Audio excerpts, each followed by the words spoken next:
They like the chaos. They like the chaos. So when you're able to The chaos. let that chaos reign with, The chaos. let that chaos reign with, The chaos. let that chaos reign with. Must reign.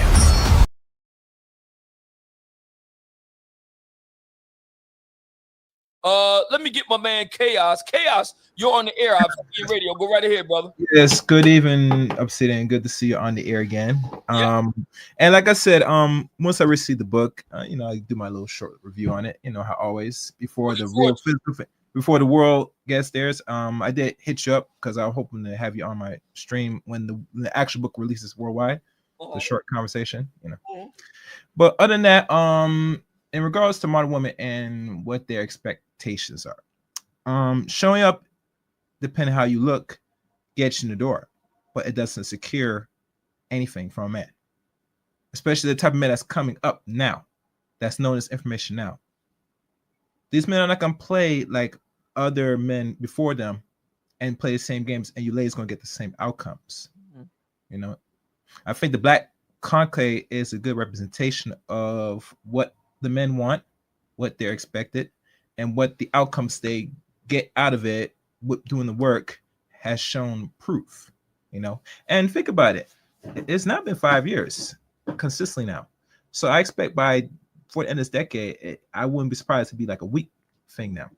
It's coming close to that, and trust me, once you get to that level, you're going to see all groups of men start to take eyes on this seriously, because one thing upsetting history, a lot of people don't like to see Black men do things productive with each other. I've noticed that. Why do you think that is? Why do you think there are some people that have an issue with that? Why do you think that is? I think because it is a sense of fear that Black men will want some more out of themselves and the outcomes, and they're seeking not just the gathering amongst other Black men, Black minds, and doing things productive, but they're going to take on a power direction. Whereas so now we're at this point now, it's time to see if we can get control of certain industry. Remember, we live in a very competitive world right now. Yeah. And what's the last thing any other group of men want to see? This group of men, Black men, start really get their stuff together. Do you really believe that? Do you really believe that the white man, the Hispanic man, the Asian man is, we can't let those Black men get together? This is what I think, I think that if it's one group of people that have an issue with Black men getting their act together, I think it's Black women. Oh yeah. Well, I'm gonna tell you the reason why. Go ahead. I'm gonna tell you the reason why I believe that, because, and I've learned this over on Clubhouse. I noticed, and I've been there now almost 3 years. Well, now this month, next month technically will be 3 years, but by the calendar. So I've been there 3 years now. And I've noticed that the more the conclave, when I first got over there and I was talking about the conclave, they were trying to clown it and all this, but that's kind of really died down, especially after Miami last month, when there was attempts to try to have it canceled and it failed. There were Black women that tried to have it canceled and failed last month. I did not know that. I did not know that. Yeah, okay. They tried to have it canceled, but it failed. That, along with some other things, really got me to thinking the main group that has a problem with Black men getting their act together are not white men, Asian men, Hispanic men. They're actually Black women. And I think the reason why is because and I'm not saying every last Black woman believes this, but a lot of them do. Clubhouse has convinced me of that. And I think the reason why is because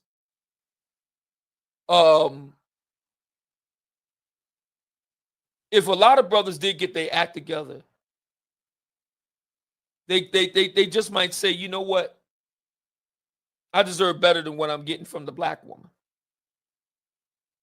And I think that's another reason why they got so many problems with the passport bureaus. And so I believe, and there's another sister in the chat when she said, "You're kidding? They tried to have it canceled." Oh yeah, they tried to call down to the Hyatt Regency and get it canceled and all. Oh yeah, they failed. And I'm gonna tell you the reason why they failed isn't because what you think. They failed because they wasn't able to put up 100 large the way we was. See, I can talk about all this now because but that makes women not using their money properly. And they call it, I got 100 large to get to help you get rid of these guys. They probably did it, but they couldn't put up 100 large. So that's the reason why. In other words, we make these hotels a lot of money, and that's just the security deposits and stuff like that. That's not counting the brothers that go and spend money getting rooms and frequenting the businesses inside the hotel and all the rest of it. We bring a lot of money to a hotel and to a city with the conclave. We bring money there. And see, that's the thing that a lot of these black women don't understand. You got to bring money there. The Black Manosphere Conclave is an income generator. And so the people at the Hyatt was like, no, he was talking to Shannon. Mr. Rawls, you got nothing to worry about. We good. He kind of laughed at it. But yeah, I think that the main people that have an issue with black men getting their act together is not who you think. I actually think it's black women.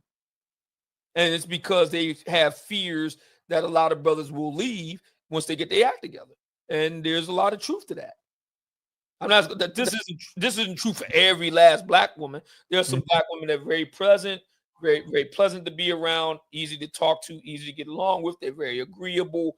So I'm not saying this is true of all black women, but there's a sizable majority that 51, 52% or better that believe this and that will actively try to work to undermine you. I do believe that. No white guy has tried to undermine the Black Manosphere Conclave. No Asian guy, no Jewish guy, no Arab guy, no Afghan guy, no Klingon guy, no Vulcan guy. None of those guys have tried to hurt the conclave. The only people that tried to hurt the conclave were black women. All right. Well, that's some. I had the idea that they're going to try to do something, but I didn't think the extent from this previous conclave that happened in September they were trying to shut it down. So yeah, black women are a problem, unfortunately. For a reason, and I think reason why they will try to attempt to sabotage a lot of black men, Obsidian, is they need the backup man. They are very heavily invested in cleanup men in the society. And I had like a little short video. I don't know if I can put it in the studio. You should play it for yourself. This word from BGS about what is black women's form of reparations. I don't know if you want me. I'll share it in the bottom. Because I got another video I'm about to play in a minute. Oh, you about to play it? All right. Well, next time. What is this other form of reparations they're talking about? Well, the reparations it said cause a question asked to the brother, the elder, and he said this: the reparation is when they get a mixed child or Mr. Charlie. Oh, so they want a white guy. Yeah, some or non-black man generally, you know what I'm saying. But usually America, so or a non-black man and a mixed baby. That's their form of.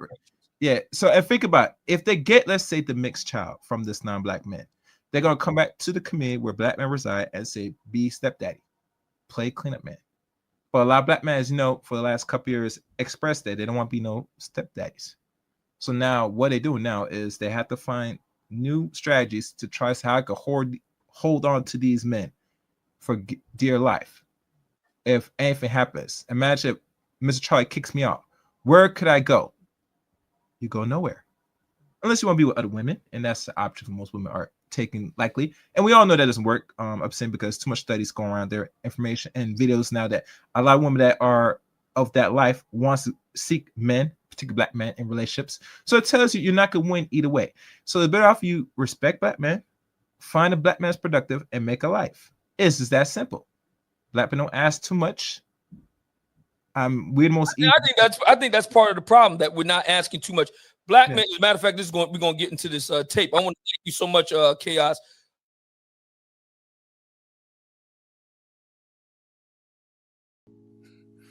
I don't know what the hell. Yes.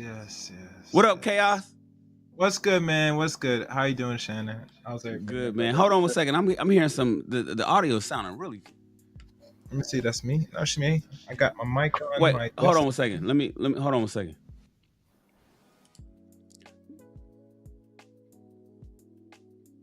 I don't think it's you.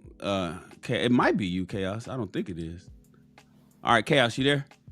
Yeah, let me turn off this. Do you hear anything in the background, like any heat? Yeah, it's like an echo or something. I don't know if I can hear that on. I don't know if people can hear it on the YouTube. No, the echoes should be known because I mute my YouTube. Okay, no, you sound clear now. I don't know what happened. I don't. It could be my system because I did do an update today. Anyways, Okay. what's up, man? Glad to have you here, What's bro. good, man? It was good, man. Yeah, now I hear the echo, but we'll fight for it. We'll fight for it. In regards to shame, them Shame. parents, they don't want to shame their daughter because it's gonna admit the guilt. She up here crying in tears, saying, "I was going through emotional distress," and said, "Okay, but what does have to do for you hitting a woman in a competition where the whole world sees this? Nothing. Embarrassing not only yourself but also embarrassing black women. Because if you look throughout the last couple decades, you never seen this in sports, especially in the, I would say, the short what do you call it? Infant stage of collegiate Olympics. When we start with the high school stage, because that's the infant style. High school is the infant, and once you get to college, you're almost a teenager, and then when you get to Olympics, you're actually adult stage. You get Right. me? This is like the beginning stage, and you put yourself in front in a bad way for the whole world to see that you are not a person that does not like to lose, and Right. you're pretty much, how you can say, a sore loser. Sore We did loser. I that. was gonna say it was straight up sore loser. Very sore loser. It's sad. It's sad. And I've saw it a few times now. I'm not sure I was gonna really talk about it because I'm gonna sit back and just contemplating thinking about it. I did laugh after it started resonating towards me, but when I think about it, say, my God, this is a very much a bad look. So when people are out there with this young teenager that's probably gonna turn 17, just like the girl, because they're both the same age, or Right. in the 2000s, that anybody that's in front of you, you go to school, which you're still a part of school. I think last time I checked, you're gonna be looked down on. People gonna make fun of you. They're gonna say some things. You feel the stress that you have not seen. You're gonna be so overwhelmed of the backlash and the audacity. You could at least make an apology. So that way, people, if they shame you, it'd be respectful. But now you're not even doing this. So now, what's happened to is respectful. Right. Because usually there's punishment for action like this. And you think that you doing this, that no one's gonna really say nothing to you, young girl? Really? Your parents might not say nothing to you. Well, last time I checked, they might not say nothing to you and behind closed doors. But we all know that the whole world sees it, and they're gonna let you know your actions, and it's not gonna be fair. I heard rumors. Some people say that she should not participate in more track events. Much Wait, Chaos. Hold on. You were clear, then you started going bad again. Oh, can you good? You can come. Think I'm far away from the mic. I was saying this. Some people said she should be banned from all future events, even possibly if she's going to get a scholarship. If she was going to get that, I doubt that's going to happen, because this made news worldwide. Worldwide, right? This is not something that you could just hide in your own neighborhood. This was spread. That now, with the help of social media, it spread even further. You up here crying tears and didn't even make an attempt to apologize or do anything that say, it would give more respect for the people that say, okay, maybe she was fed up and then she took accountability. You didn't take no accountability. There's someone in hell that anybody that's smart that's gonna give you a scholarship or say you should be part of any more track events in the future. You're not even showing that now. But but it was confirmed by her. The reason, she's a baby, so I could imagine she would have done the right thing if she had the right guidance. But it's the parents that got me to work, that got me bent tight. The fact that the fact that her father was there, like when I realized that there was a father in the picture, I was like, what the hell is going on here? So if she's not apologizing for hitting this girl in the back of the head with this baton, where did she learn to not do that? Where did she learn to not apologize?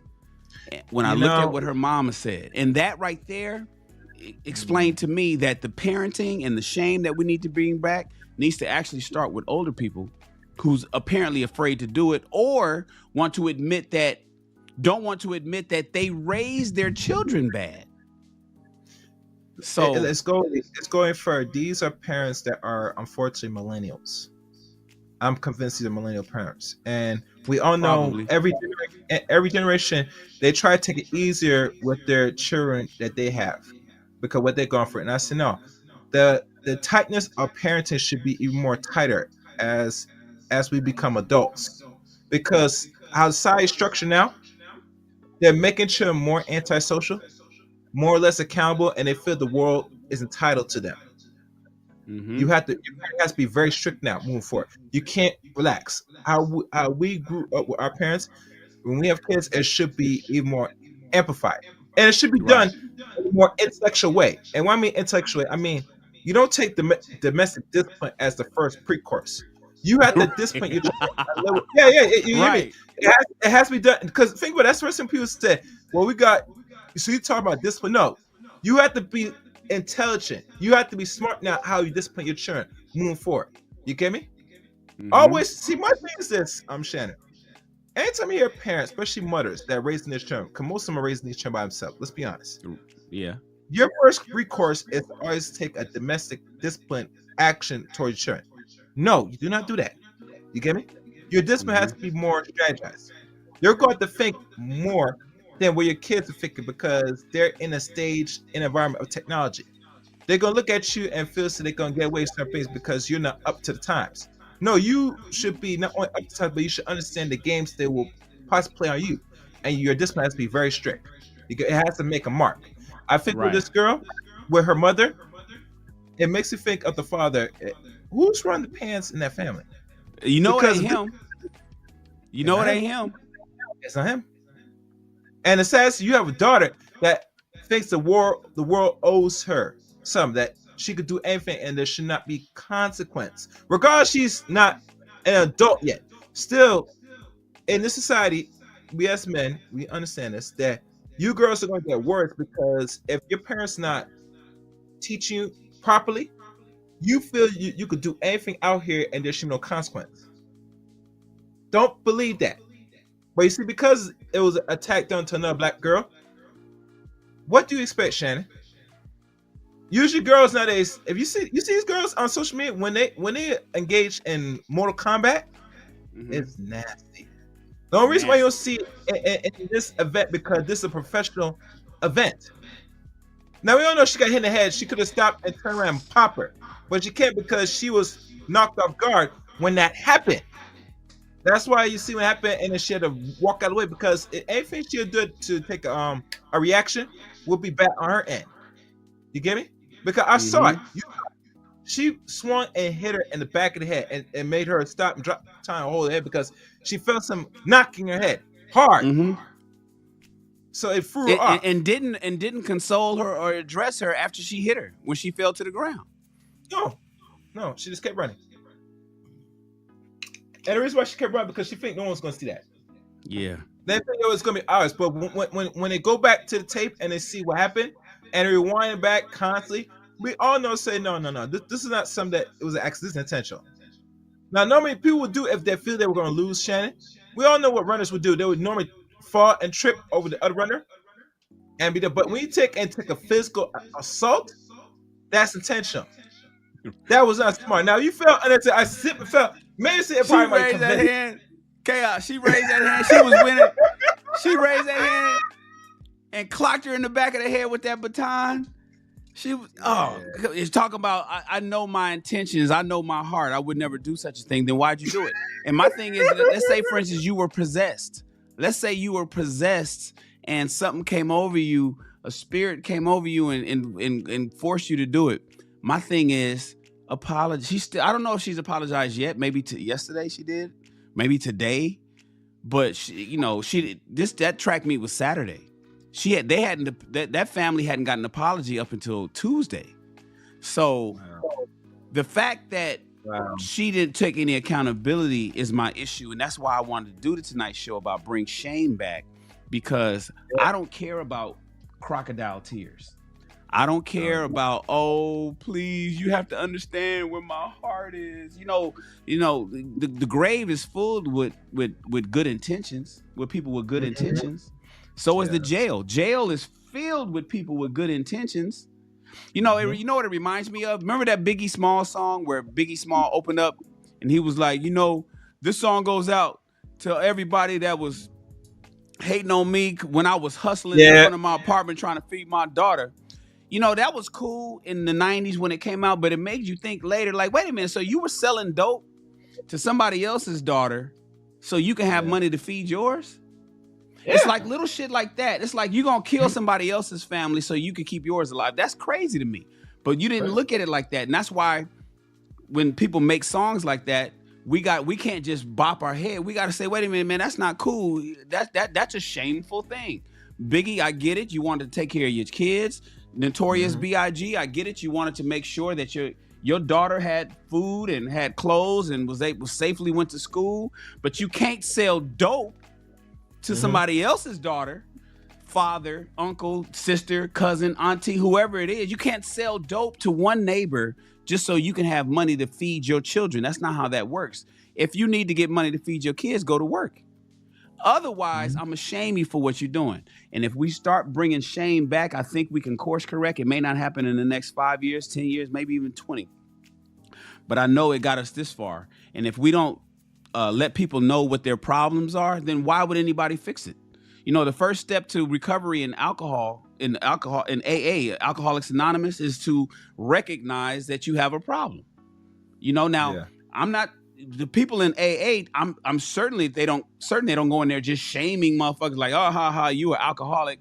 Get your shit together. No, but you have to recognize and acknowledge the issue. Right now, we are not even acknowledging problems. And if you even attempt to do so, you're browbeat, and it discourages people to even try to tell anybody what the fuck they're doing wrong. I have a problem with that, man. I don't have a problem with being course corrected whenever I screw up. I encourage people. I tell people all the time, tell me when I'm screwing up, and don't tell me later after I done did it 7 times and now, you know, you let it build up and you want to explode on me. I don't want to hear it then. I want to hear it at the time I fuck up.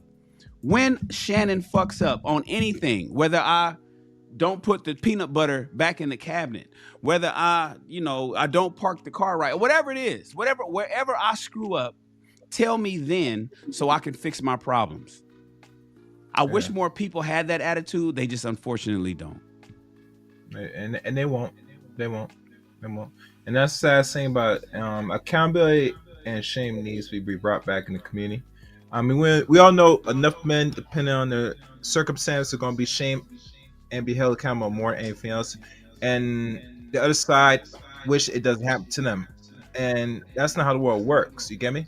I think with black men, with their podcasting and their mics for the last decade, or even let's say more than like 6 and 17 years since, and going even harder, that a lot of women, especially women in our community, are very uncomfortable because one thing they know, if there's the right black man with the right podcast spreading an actual message, it's gonna make them nervous because now it's gonna start making other men take either action, voice their opinion, and they don't like it because they can't be around an environment when black men start saying things that they don't like.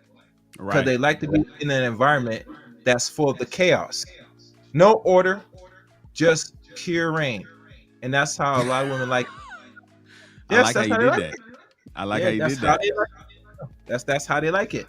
So when a lot of men are voicing pain, they are actually restoring some form of order. And the first stage is to identify and let you know. And make you know it's not right. You get me? Yeah. And you know, it's not gonna be always favorable. You know, and I get it. But someone has to do it. Because a lot of you ladies nowadays, you're gonna continue doing what you're doing comfortably. Hell, I just saw some video that's making its rounds of one of the singers from Envoy been living in her car. Oh yeah, Dawn, the singer from. I grew up on En Vogue. Yeah, they're the same age too. Yeah, they are. Maybe roughly the same age. Yeah, some people say, wait. So I know that they made millions of dollars when they were part of the group, the tours. And I'm saying now, you at a point now that almost pushing 60 and you're homeless. So it makes me want to say, sleeping in her car for 3. She been a Dawn from En Vogue. She said she's been sleeping in her car for 3 years. So it makes me wonder what happens after the alleged music career for a lot of these artists. Are you going to turn to be bums, or are you going to still be somewhat of purpose in this society? Because last time I checked, there are some men that were artists too, and some either are still alive, unfortunately, or they doing fine, or maybe some might be bums. But when I find with the ladies now, this is starting to have a trend now. I know some women are homeless, and some are saying they just give up and they want to spend money, they want to be bums. So with the lady with Envo that would admit this, there are women on social media, Shan, that's already saying they've been living out in their cars the last few years. Hey, winter is coming. We said winter is coming, right? So it lets me know, saying a lot of you ladies that said you don't want to deal with a man or don't want to be in any man's program, there is a consequences. I'm sorry, you get me? I don't want this to happen to you, but it's shameful to find say men get shamed regardless. It's like this, Shan, if we don't do what we have to do, there's only death or homelessness for men. There's no in between. You get me? No person gonna look down on it. But when you ladies, it's very weird and very, how can I say this? It's shameful to find that not only you live your life the way it is, but now you're comfortable just saying you hang up at a point in life and telling other women that this is the way to go. I'm not down with that. No woman should accept this shit at all. And matter of fact, the lady from Envoy or any woman that is in a car homeless should be a telling sign to know you ladies that this is not the life you want to be. I don't care what you life if you have a good career. That could go any minute now. And if you're not a person that willing to pay your way as a woman, if you're not turned to the prostitution, which is OnlyFans, which is I don't recommend, I don't advocate that. But if you're not able to settle down with some men and make a life, that is the future of a whole lot of y'all. That's what's coming down the right. That's the only other option. And here's my thing. And one last thing I want to say. I know a lot of dudes in the space that hate what black men are doing. I don't hate nothing. I just sit there, observe, and want the best for enough black men. And there's some men that's hating on what other black men are doing. You know what I'm saying? And I think I know why they do it, because they do it for clicks and views. And really, let's be honest, if you hate what black men do in progressive, either having events, helping work with other black men, we should be condemning that. We should be honoring that. You know what I'm saying? Why are we up here fighting that? I know why, because there's some men they don't like, and because they said, I'm going to demonize the whole side group because I'm doing what Mr. Charlie said. Because Mr. Charlie said y'all bad, so I don't want to get in Mr. Charlie's bad grace, so you're bad. No. Right. With black men, it's all we got. That's all I'm saying. That's it. All right, my man. Yeah. All right, we're going to check out of here. I appreciate you pulling up, Chaos. Appreciate your support, man. Yes, General. You know what I'm saying? Be waiting for that rent soon, man. So anytime you come late, I'm going to say, you're late, General. You know all right, for sure.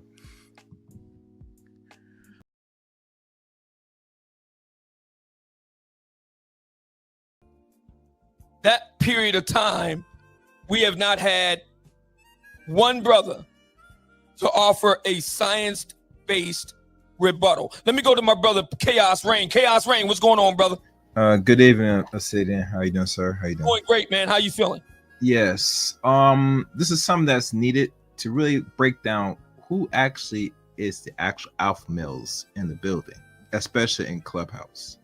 And as you know, brother, I kind of step away from Clubhouse for some time now because I find the conversation, and you might agree or disagree with me with this, being too repetitive. Some men that's on there, they're on there for what reason, either try to impress the ladies on that app or whatever. And I was nothing has changed in the last 5 years since the app been around. And you think about the major developers that were focused on the app kind of dissing themselves. Have you noticed that? Yep. Because they have done refinements. They have made refinements on the app of late, but I get your point. Your point is made. But I'm just marveling, Chaos, at the fact that these brothers in 8 hours have not been able to make a fact-based counter argument. I mean, they were just in histrionic mode.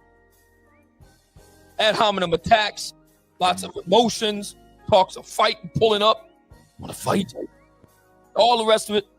Instead of just say, okay, I disagree with you, Mumia, and here's the reason why, and these are my facts, and these are my studies, and these are my statistics, and we can have the conversation. But they didn't do that. In 8 hours, 8, no fact-based rebuttal. What do you say to that? It's expected because of the type of crowd you have on there. Let's be honest. People that's on Clubhouse now, if you are not a celebrity or a person that's intellect, that's having engaging, stimulating conversation, you're there for Negro-ish, for lack of better words. And trust me, I was a part of these rooms for years now, and I have come to grips that if you guys come in and make a bag, there's ways to do it better. Right? What they're doing is not good. You get me? Because I rather come, let's say if you had a room, and I apologize that I know you were still on the app, I would still be on there, but if it's not you on there, I'm saying I don't think I'm gonna waste my time beyond Clubhouse. Cause what I'm not getting nothing out of it. Anybody ask the people that's in the chat room, has anybody been on the Clubhouse lately on the app? And tell me if you agree. Do y'all guys get anything on Clubhouse today? If Obsidian or anybody else that's bringing anything that's tangible you can get out of Clubhouse, that's my biggest question, my biggest concern. You know, I agree. So I agree with your assessment. So overall, you know, I'm hoping that when you get to the point where you are now, that you soon step away too, and let this app die as it should die, because really, truly, we gotta step up, and the conversation has to move forward now. You get me? You up here bring what you know for years now, from podcasts, from YouTube to Rumble, over on Clubhouse for the last 5 years, and you lay out information, definitions, hell, statistics to that is. Now, if they don't know this, don't know it, and that's obvious. Now, if they want to Google it and then act like they're smart, I could say, okay, at least you're trying. But if you're asking the serious questions and they sit there and say, you want to fight? You want to do this? I was like, get out of the room. I would kick you out right there. You don't pose nothing on here. You're dealing with space. You're wasting space up here. And I'm not at that point no more as a man. I'm too grown. I have books. Matter of fact, I have your book right now. And I got a chance to read the introduction, which is good so far. I'm just now going to get to the main part of the gentleman's part of this book, which really is the focal part, because this is the first half of Kevin when he was around back in 2017 on YouTube, especially. Mm-hmm. He focused on brothers for, I think, 2-3 years. And then eventually, once 2020 came around, he focuses his attention on ladies. So we look at a span, that's like 3 years. 3 for the men, 3 on the ladies. If my math suits me right, because 2017 to roughly 2020, then he went and did ladies for the last 3 years. So really, it's an easy complication of it's even balance from what he did with the men and what he did for the ladies. So that's all. I don't think I have nothing else, unless you have anything else to ask me. Matter of fact, I want to thank you for that really great video editing you did with the me and Angry Man together. You did a really good job. And okay.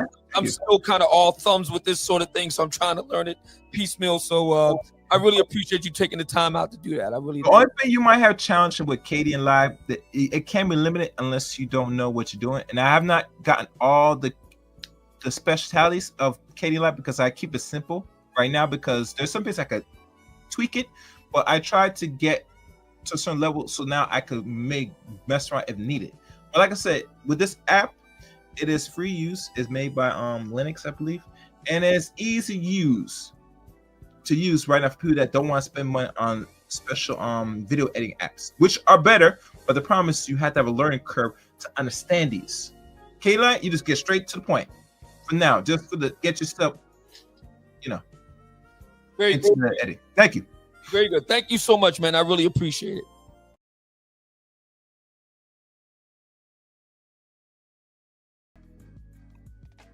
Women are like cars, man.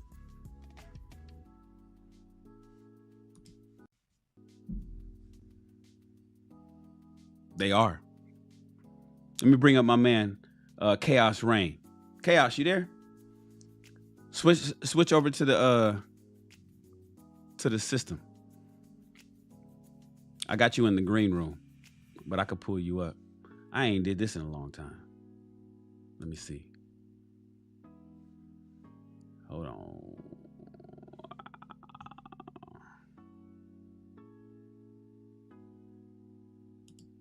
can assign you to one. Chaos, you there? Yes, I'm here. I'm here. What up, man? Yes, I'm here. Everybody can hear you. I can hear you. I'm mute YouTube. Yeah, I was testing the system because I noticed one fan test the call just to see how it sounds because you're now back in the string of things. So I'm just everything. Yeah, the call system works, guys. So if you don't want to show yourself, you could use the call line. As I hang up on that. Now I'm on this one, so it looks wonderful. This is great. This is great, bro. This is beautiful. So now this is not the phone call, right? This is the computer version. Yeah, this is the video version. Yeah. Because I'm on my desktop, so I was just testing how I would sound on both ends. That's why the hung up one line. Oh, okay. Nah, man, we hear you loud and clear. Remember, because you're gonna be doing this again, so I want to make sure everything's nice and well. So when people are ready, no technical difficulties. You get me? That's another helping everybody out. Yes. Yes. Women like cars. I like this analogy. This is a well laid out concept to how to look at things, especially if you're a man, you're trying to look for a significant other. You gotta view it like this. No, a woman said, "Don't objectify us." No, we're being fair here. We have to, because we're gonna be spending money. We're gonna do both most of the responsibility as men. That's not gonna be gone. As much as we men want to admit it's not, we're gonna be doing this. So why not? And I agree with you, Shannon, about you want to test drive. A lot of people got mad about it, but I'm thinking, hold on. We're all grown adults. Let's be honest. You love sex just like men love sex. If you're not sexually attracted to the dude, you're not gonna give him no play. Let's stop playing games, sweetie. Stop it. You get me? And think about it. If it's not that good, two things are gonna happen. You're gonna not gonna talk to him again, or you might deal with him, and eventually, if he does go all the way to put a ring on it, you're gonna step out. Right. Especially if she finds out on the back end. If she finds out on the back end that he's a 2-inch brother that only lasts 30 seconds. It's like gonna be a problem. Hell, bro. It's gonna be a problem. So, like I said, I agree so hardly. So, for most ladies, they should not get offended. This is you're not gonna get this as much from a seasoned man like Shannon than anybody else.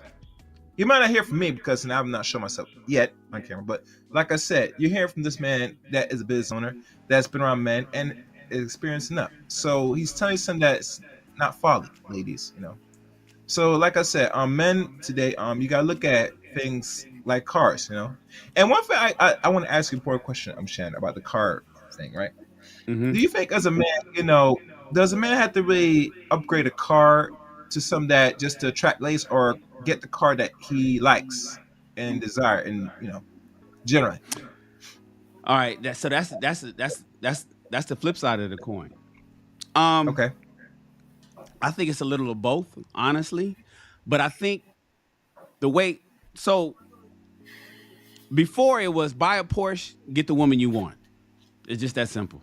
The only problem is because we've learned over time that women are wishy-washy, it's not going to be a long-term thing. Now, if you're looking for a woman to have fun with, buy the Porsche, because you're not going to invest in, you're not going to be with her long-term anyway. But if you're looking for a woman that you're going to rock out with until your old age, get the car that you like.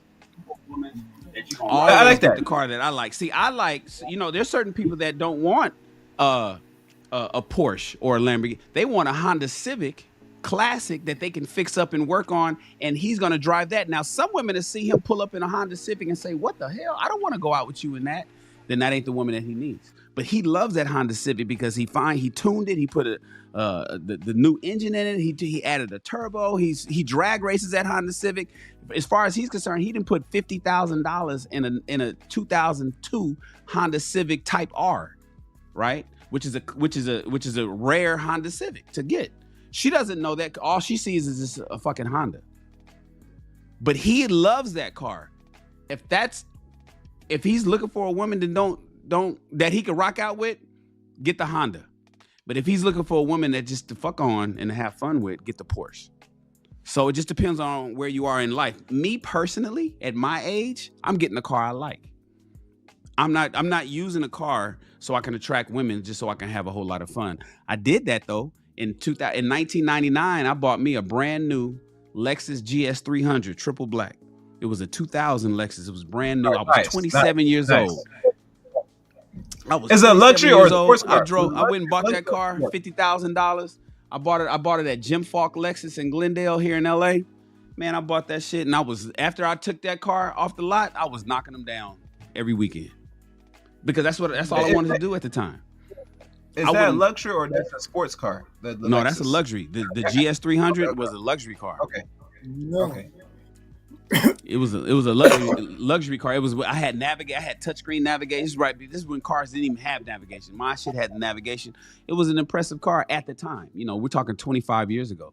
But I bought it so I can I can have fun the way I wanted to have fun. And it brought me what I wanted to do. Today, I wouldn't do that to get no woman. I don't need to do that. In fact, now I'm gonna buy what I want, what I like. Like that's what I'm saying. I got a Ford F-150. I love my truck, man, and I'll pull up in my truck, and it's an older truck. I love it though. I could buy a new truck. I could buy a brand new one tomorrow. I don't want one. I like that one. And any woman that I fuck with today has to adapt to what I like. Because any woman that I would mess with today is somebody that I want to just have fun with. I've had my fun, so I'm only looking to be with somebody long term. So I'm getting what I like. That's what I have to say about that. I like the answer. Yeah. Really truly. That's how most men gotta think of it. If you want some nice and high end for the ladies, yeah, you have to go that route if you go for it. But other than that, so you get the vehicle you want. You get me? Yeah. It's that simple because you see a lot of videos on social media, especially when the dudes driving with these exotic cars and they try to shot. And some of the ladies turn them down, so they get in the car, and the ladies come walk around and say, "Hey," and I think it's a scam or some type of stage. But think about it: the whole premise is you got the car, you got the bait. That's what they like. This is very exotic. It's appealing because they pick them up and say, "Oh, you got something." Right. I I see those videos, and most of them be skits. But the point is, even whether it's a skit or whether it's real, the point is those women that do turn around when she realizes that car is his, and now she wants to talk to him suddenly. Those women are for recreation use only. Bingo. She's recreation. That's her, and a lot of women don't see it. Say when you snick the bait, yeah, you're gonna be useful to the group. All right, we have another guy on the side. What up, MC? What's up? I'm just over here chilling. I was getting ready to make some thumbnails to help out my other channel, so I don't have those Trump reactions and the food stamp reactions. Get in the way of the recovery action because I work at the Department of Mental Health, LA County, and boy, I be like, hey, they be down there challenging your boy, and we have a lot of that DEI training, so I hope they snip that in the butt, right? Because a lot of the employees they don't like it. Like it is because the questions in that sort of training go against will. Go against will? Well, they go against nature's will. Got you. Yep, it takes our freedom of speech, our freedom of actions away from us. So it's like, shit is practically terrorist to have that kind of environment right in the workplace where you only hear one side. Right. And then if you only hear one side, I ain't signing nothing. Yeah, I ain't signing nothing. The new contract that you have at the new hospital, when do you start there? See, I'm a DMH employee, so I shot myself in the foot a couple of months ago. Well, about a month and a half, and I asked for a transfer. And when I got to the Peer Resource Center, this is a place where they have groups. You can come and get the toiletry package and stuff. And it's like I got there, and I'm 18 years of headquarters meetings. Stuff that you hear on the news, I already been in that kind of meeting. Whether it's homelessness, any changes to substance abuse, what we're gonna do with outreach, and where's the money? So when I got down there and I said the Peer Resource Center, I gave them the history about this. I'm not being heard. It's not a fit, but I still want to do some groups. So one of the top guys that's on our board letter sent something down to someone, and they're working on getting me out of there. Right. And it's like they're up here like, but I said, well, since they got 4 treatment centers upstairs, BHS, Tarzana Treatment Center, Starview, and they got the Walden House, and Homeboy Industry is in the kitchen. And I said, well, I have 26 years of recovery, so let me do a dual recovery meeting. So that's in the work, but I don't want to have that harm reduction in it because it's not authentic if harm reduction is in it. All right. Yeah, Well, it's good to see you again, but man. I hadn't talked to you in a while. What'd you say? Man, but you be exercising, so it's like and then my dad, 94, still lifting weights. He's my stepdad, and he's a workaholic, and he loves making money. And it's shit. That's just a lot. I ain't gonna hold you, man. In 42 years, listen, I'm 52, and your stepdad 94, lifting weights. And I pray that at 94, in 42 years from today, I'm 94 years old and I'm lifting weights. That's the whole point.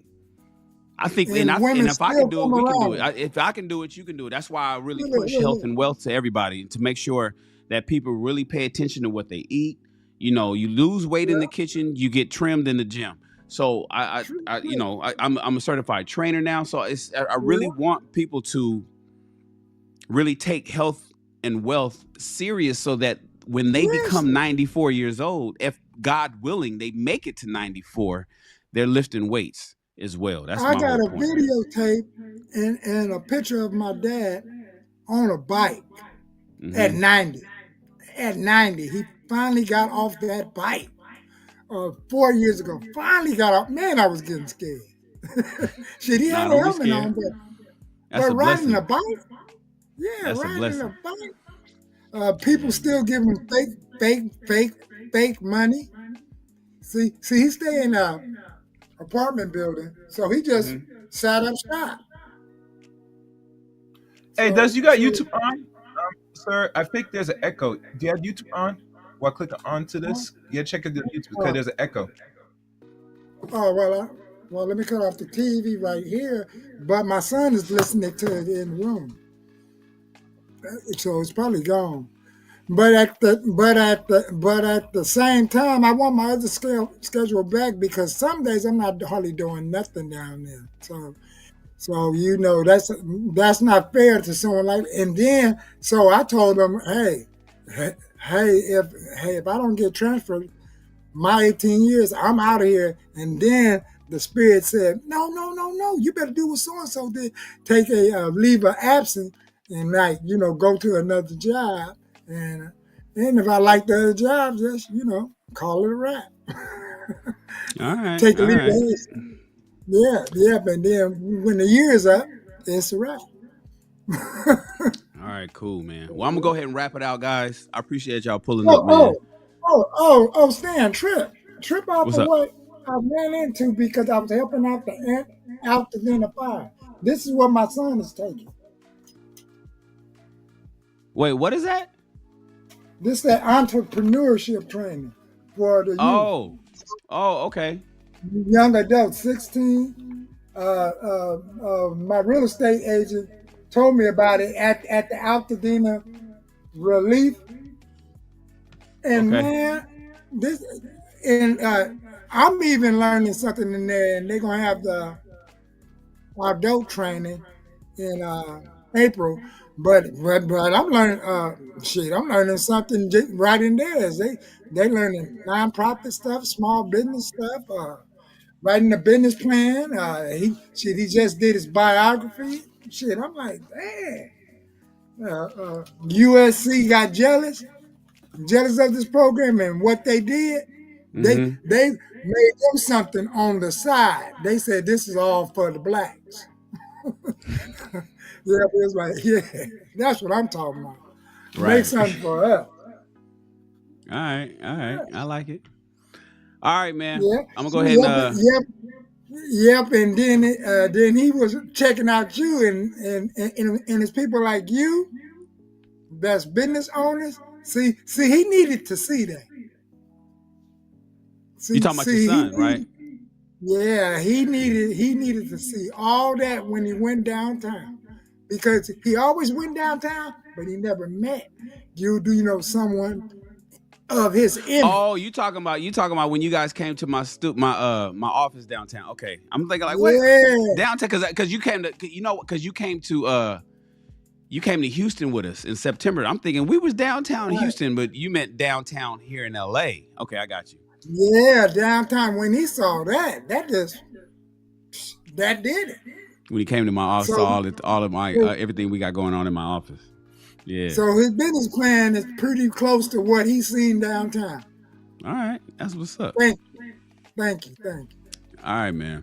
All right, I'm gonna put you guys down. I'm gonna go ahead and close out. All right, y'all up. Shannon, thank you for having me on. We'll do this again soon. Peace. I appreciate you, man. Thank you, Chaos, and thank you, Chaos. You've been supporting for years, man. So I appreciate you being here, brother. Talk to you later. Yeah, I know.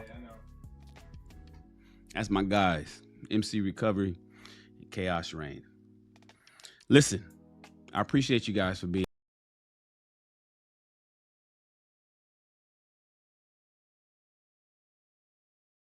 $20 million. What's going on, brother? How you doing? I'm Black Guru. How's everything? Hope everything's all well with you, brother. Doing excellent. What you got for me? Well, I would like to say this because I've been hearing more about this trial that she took the stand and how she's sitting there making the excuse that I go up there because and she really know why she up there, because the man paid her and she's addicted to it. You know that song from Ryan Leslie, I'm So Addicted? She's the living proof with P. Diddy. How the hell you having intercourse with this man for a whole decade? Then you have a fiance. Then you go turn around. No, she was doing more than having intercourse for a whole decade. She was doing those freak offs. Yeah, the freak off. Yeah. But I'm trying to keep it clean, you know. I got you. Yeah.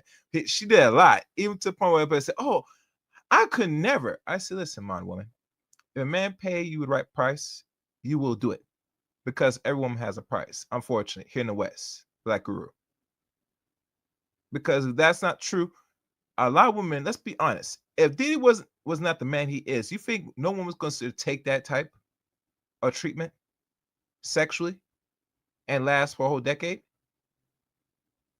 And here's a secret. Cassie's husband is playing his cards right. He's waiting for all this to die down. He's really ready to file divorce papers, because she got the money, not him. He could take her for everything. Did you know that?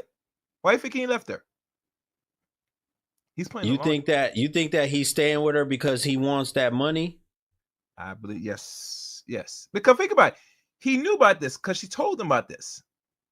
You think a man that's in his right state of mind going to be with a whore, a willing woman, a degenerate, mess around with this man? You were in a relationship with Ryan Leslie, and you broke him up to be with this man to hope that you're going to get a come up. Look how it turned out. Yeah, it's wild, brother. This whole thing is just turning out to be a SHIT show. It is. It's unbelievable the lengths that some people will go to for money. And maybe, let me ask you this real quick. Do you think that she put up with this and kept doing this for that 20 million? Do you think that she was waiting for a payoff at the end?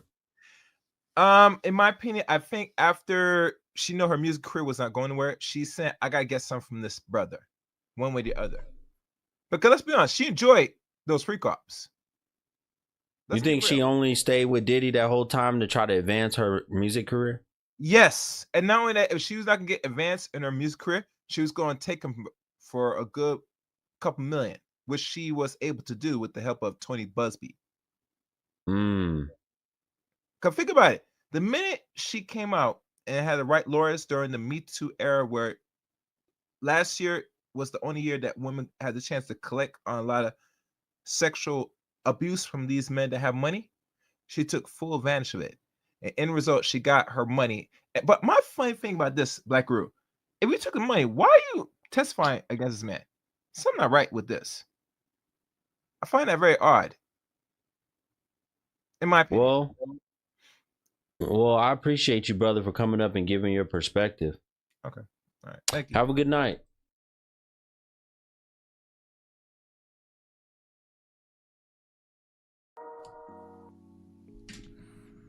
Chaos, what up, bro? What's good, man? What happened to the other brother? I thought that someone's up here already. He left? Yeah, he was trying to get up here. He was hitting. It was D, but I think it was Derek, but I'm not sure. He was coming in and out, but I didn't let him up just yet. So if he pulls up anytime, he can pull up now. Yeah, come back, Derek, man. I want people to engage with the conversation because this is very important. The villain. Yes, enough modern women today do create villains that they either love, desire, or hate. Women at the end of the day can't make up their mind. They're always constantly on a change. That's why men, overall, how their nature is, don't take them too seriously.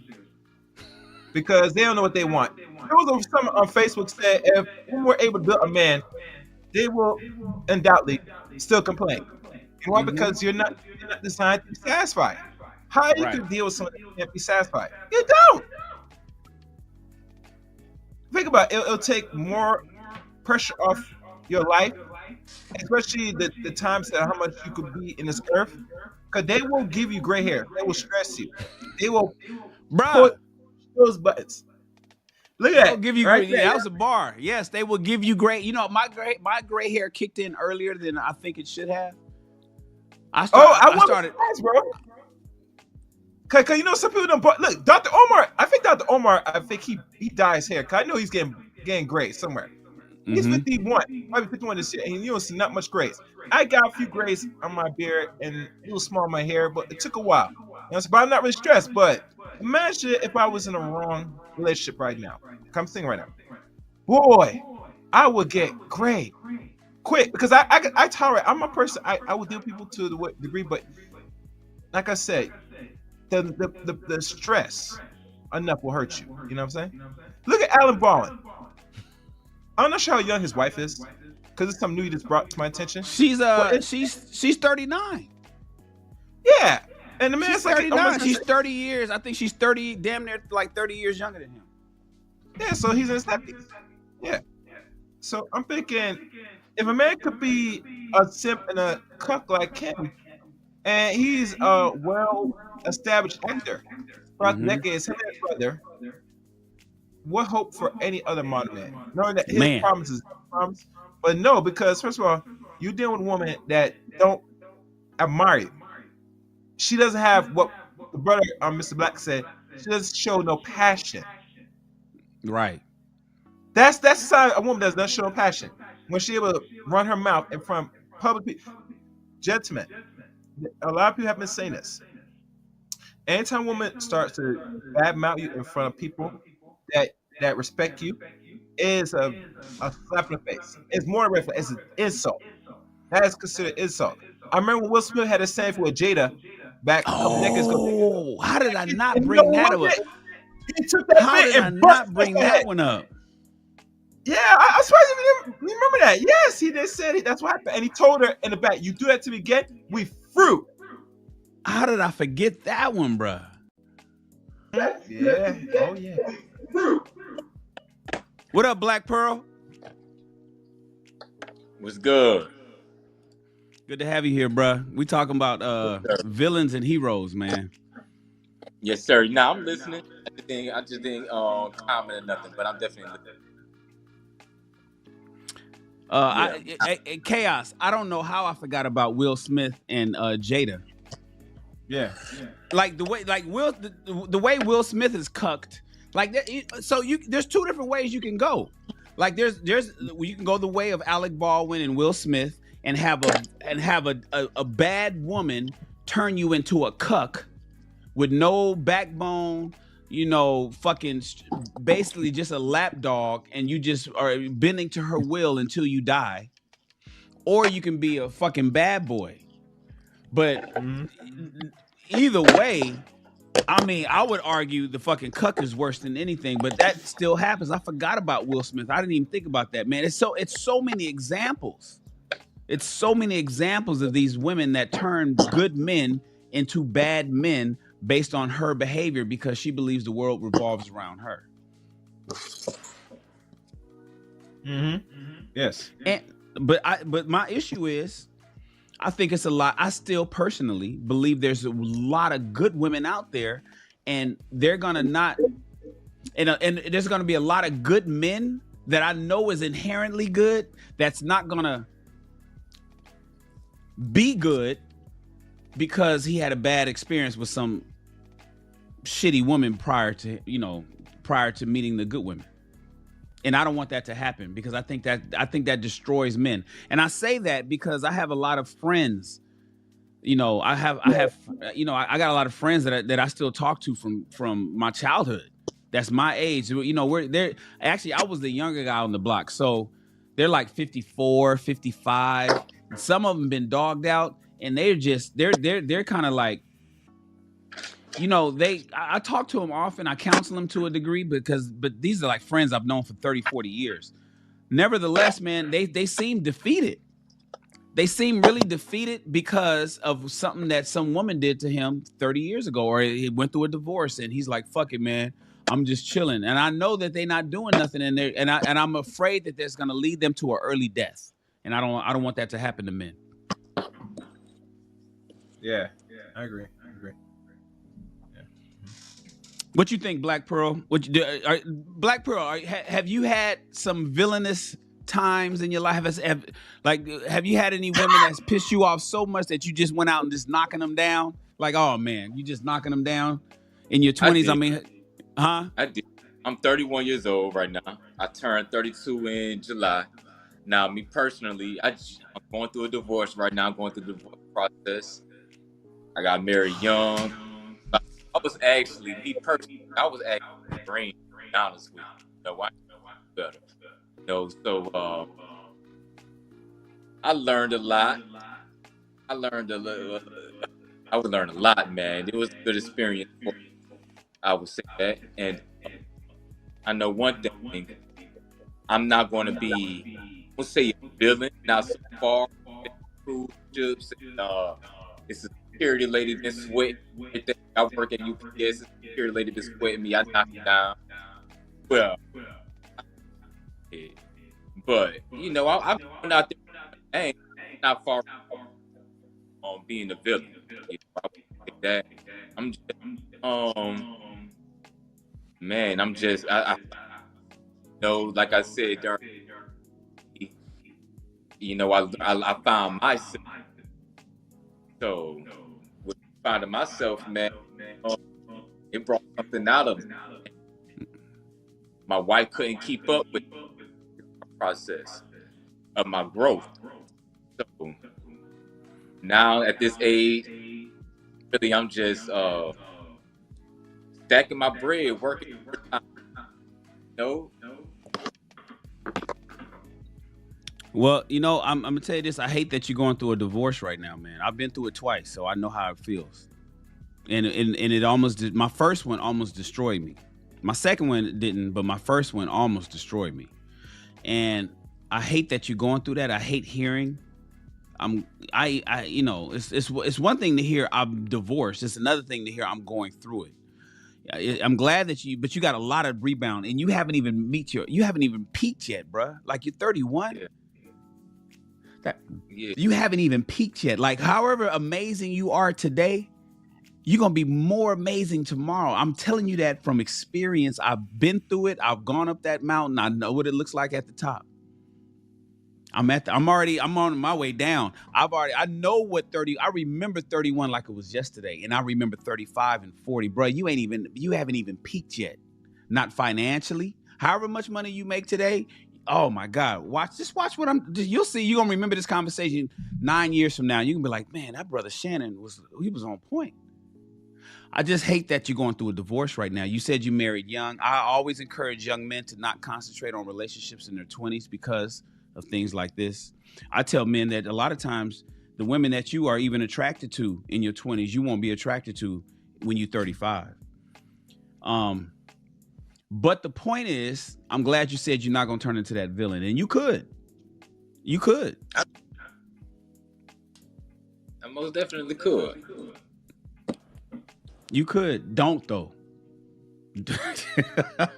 Don't. Because men are powerful. Me personally, I would say I'm afraid of, I've been watching these paternity court shows, so I'd be afraid of that, man. And one thing my uncle, to be honest with you, my uncle actually told me when I was young, man, he said to me, when you get older, know something. The woman that you lay down with, make sure that's somebody that you will want to spend the rest of your life with. Oh yeah. So I always kept it. I mean, don't get me twisted. I done slipped around. So, but if I slipped up, that would have been me at the same time, because my uncle slipped up. But I always had my mindset on with a female that, hey man, if somebody who I would want to spend a life with, because if I get her pregnant, Well, what's cold-blooded though? Like you said, like your uncle told you, men should lay down with a woman that he wants to spend the rest of his life with. But like Coach Greg Adams says, men are in love, women are in business. Oftentimes, most of us men only lay down with and only marry and only, want to procreate with women that we want to be with for the rest of our lives. It's women that have a different agenda. And so I'm simply saying, damn, we got to learn what that agenda is. I didn't understand the nature of women until later on in life. And that's why I just talk about it now, because I want the younger guys like you to understand the nature of women, and you can navigate through these motherfuckers, real smooth, as opposed to getting tripped up. So while we typically do want to lay and be with and ride into the sunset with the right woman, we don't want to think about divorce. Divorce is not an option. We gonna hang out. Shit, you gotta wonder what she's thinking. And then you start thinking like, damn, but but oftentimes it's too late. It's after the claws are dug in, the kid is here, she got the ring, her name is on half the shit. And so the next thing you know, you're thinking like, damn, why didn't I pay attention to that red flag? How come I didn't, she was doing that when we were dating, but I thought it was funny at the time, and now I hate that shit. That one is a big one. A lot of times guys get with a woman that they think that shit is cute. And I'd be like, don't think that's cute. Do you see how that's what Alec Baldwin is going through though. That little spicy woman that he got that's treating him right like that. He probably thought that shit was cute when they were dating. Oh, I like me a spicy woman. I hear that from black men all the time. Oh man, I want my woman a little ghetto. I want her to have a little, I like her a little bit. I like it when no, you don't, bruh. You think that shit's cute today. I used to say that too. Yeah, we all did. All of oh man, I like my girl like that little, I like a little spicy. I like it when you talk to me like that. And she be laughing and be like, yeah, okay. Until 7 years then gone by, she's married, fat, and she's still doing that shit, and you really trying to be serious about something. And now all that spicy turns into a lot of back talk and sassiness and attitude. And all of a sudden you thinking to yourself like, damn, you don't know how to turn that off. And you know what she gets to say? I was like this when you dated me, so why are you tripping? And she'll have a point. That's why I'm like, yo, we got to pay attention to the small shit that we think is cute early, because that shit it turns into something. It morphs into something different that we can't tolerate later. It's death by 1,000 cuts typically. My grandmama, I call it grandmama, man. My grandmama told me, man, get out of there when you. I'm not gonna say she was the bug, but she did, let me know the place. She was like, listen, now, the apple don't fall too far from the tree. Right. Talking about her mom. So yeah, man, I didn't pay attention to the red flags. They were there. Like I said, I was green. I didn't know any better. I had my nose followed her ass to the That's where all our nose be. Happy. Have our nose up that ass happily. Happy. Just happy. I was cool with sex, without me having to put in so much work and everything, man. Right. Yeah, man. It's the same script. It's the same script, just a different cast, brother. Yes, sir. It's the same script, different cast, man. All right, Chaos. All right, Black Pearl. I'm gonna go ahead and end the show, man. I'm tired. I got some work to do tomorrow. I appreciate you brothers pulling up, man. Appreciate it. Thank you so much. I'll talk to you guys. Ladies and gentlemen.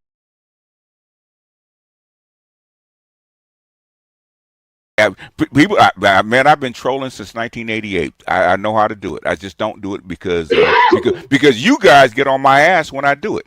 Why you kick that puppy, man? You know he's defenseless. He tried to bite me. I don't care. So that's why I do it here. Anyhow, Ambassador, you want to get in? Because I don't really want to talk about Game Changer or that kind of crap because we're on something different. Okay. Okay. If he doesn't want to, go ahead. Ambassador. If he doesn't want to hop in. My mic was a little busted up on that.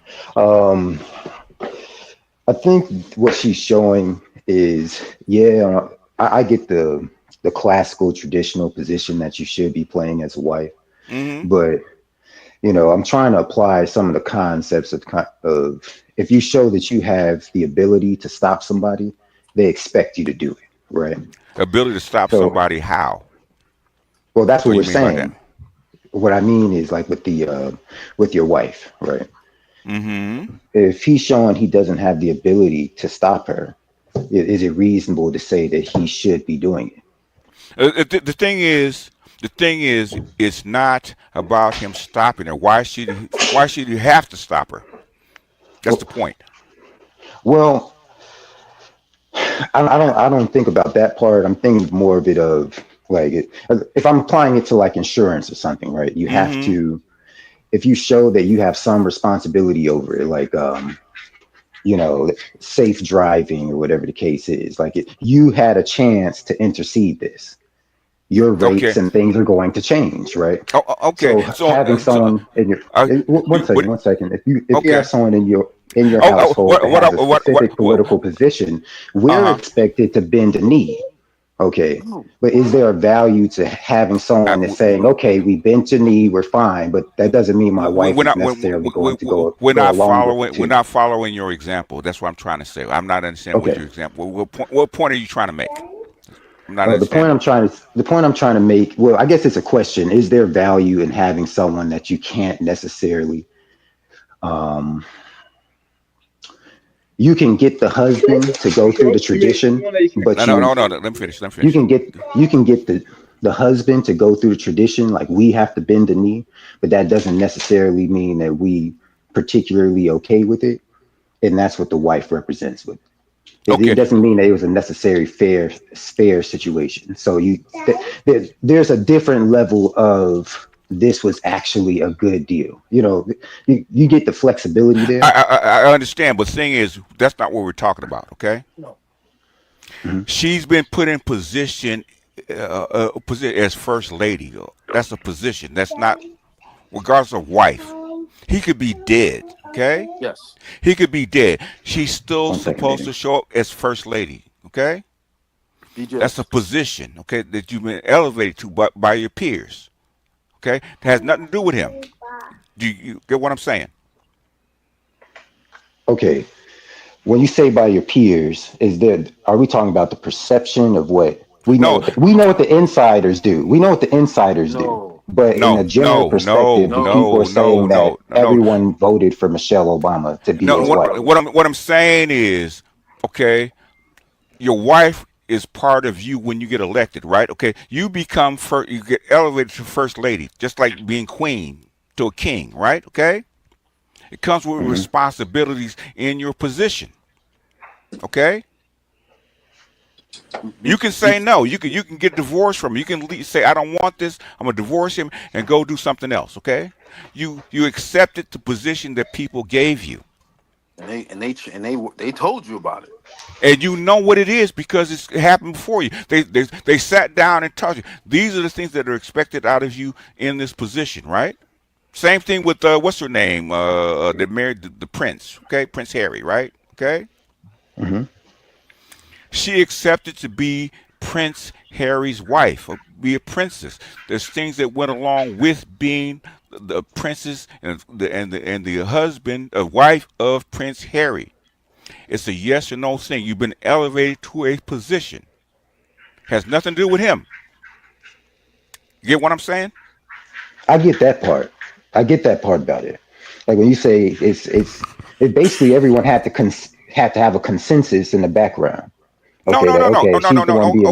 Okay, I don't know what you do for a living, right? Okay, I don't know what you do. Okay, are you an employee or are you a business owner or whatever? I don't know what you do, right? Okay. But the thing is, if you say you're an employee, say you are a manager, okay? You've been elevated to a position over people, okay? There's some things that you can say, there's some things that you can't say by being a manager, okay?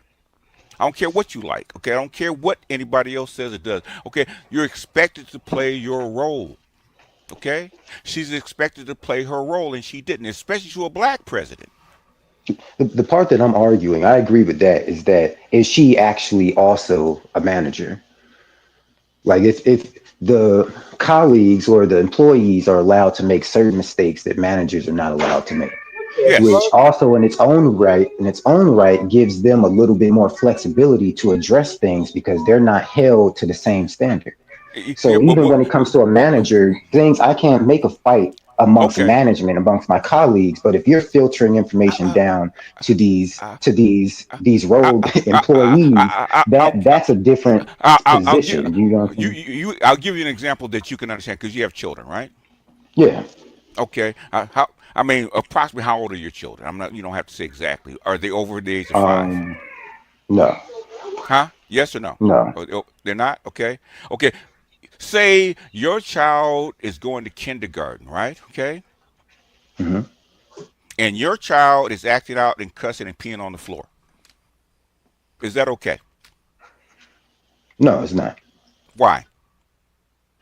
Because they're assuming that she does that. They're assuming that the kids do that at home. In other words, she's representing you and your parenting skills, right? Okay. Your child has a position in your family to actually uphold the standards of your family, right? Even at 5, right? Right. Okay. In other words, by that child, even though they didn't elect to be in your family, okay, by the perks that she get, by being raised by you, all that kind of stuff, there's a certain standard that he or she has to uphold, okay? In other words, in other words, basically, I don't care if you don't want to come to the funeral. You're gonna be there, okay? I don't care if you don't want to hug your grandmother or grandfather. Guess what you got to do? Okay, you got to do it. But I get that, and I use this example with that. What if in your house you don't typically eat behind each other, right? Very cleanly, right? You don't like sharing straws and digging in the same bag of chips and all that stuff, right? Okay. When you go to a family occasion as a husband, as a way of not insulting the guests, you apply. You comply with it. Okay, we see you guys don't do it. I'm like, we don't really do that, but okay, whatever. But when your kids try to do it, they're like, we don't do that at home. That's your house standing on a position. I'm complying, but my house is positioned. We don't eat after each other. In other words, if Michelle Obama has shown up and not smiled, okay, that's her eating out of the chips, okay. But a family function, your wife still got to show up to funerals, to parties, to family events. She still got to show up, whether she likes it or not.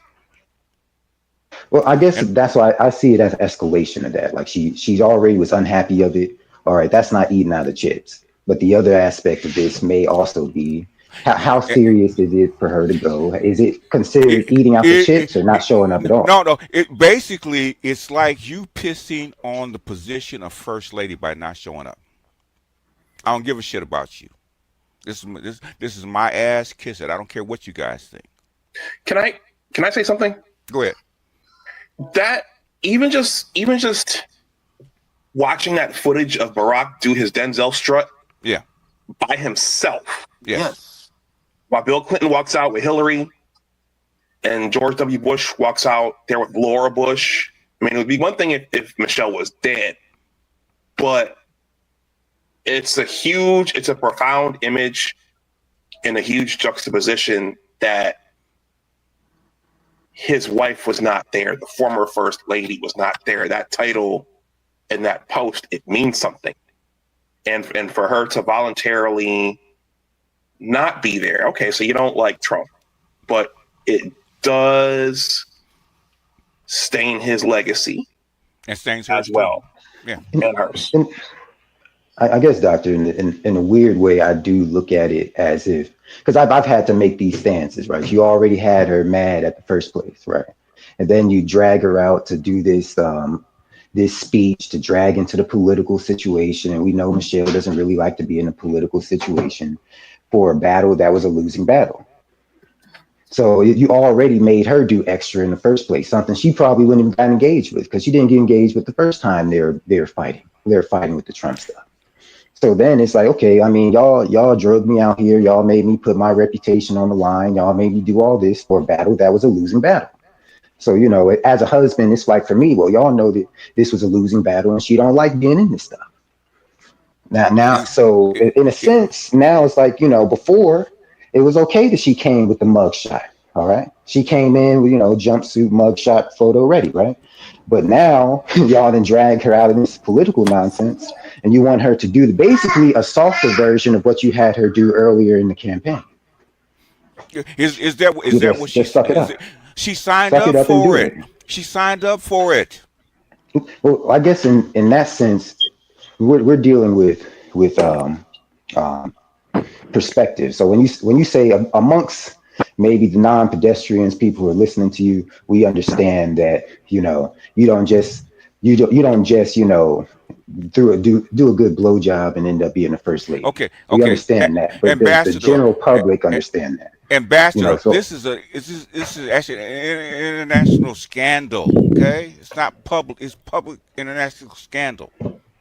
It's a public humiliation of your husband. Okay, it's not just a tiff amongst you. Okay, it's public. She would have been better off lying and saying she took ill or something and let them put that out. That would have been more acceptable than her not showing up. Yes. We still remember Beyonce's sister kicking Jay-Z in the elevator. Yes. Has that gone away, Ambassador? Nope. No, it hasn't. How many come? scandals does the first lady have? No. It doesn't matter. I'm asking you this question. Don't deflect. Has it gone Oh, away? I'm not. No, it hasn't. It's not supposed to. It's not. That is an embarrassing mark on Beyonce, Jay-Z, and that sister. Okay, and it will never go away. It'll never go away.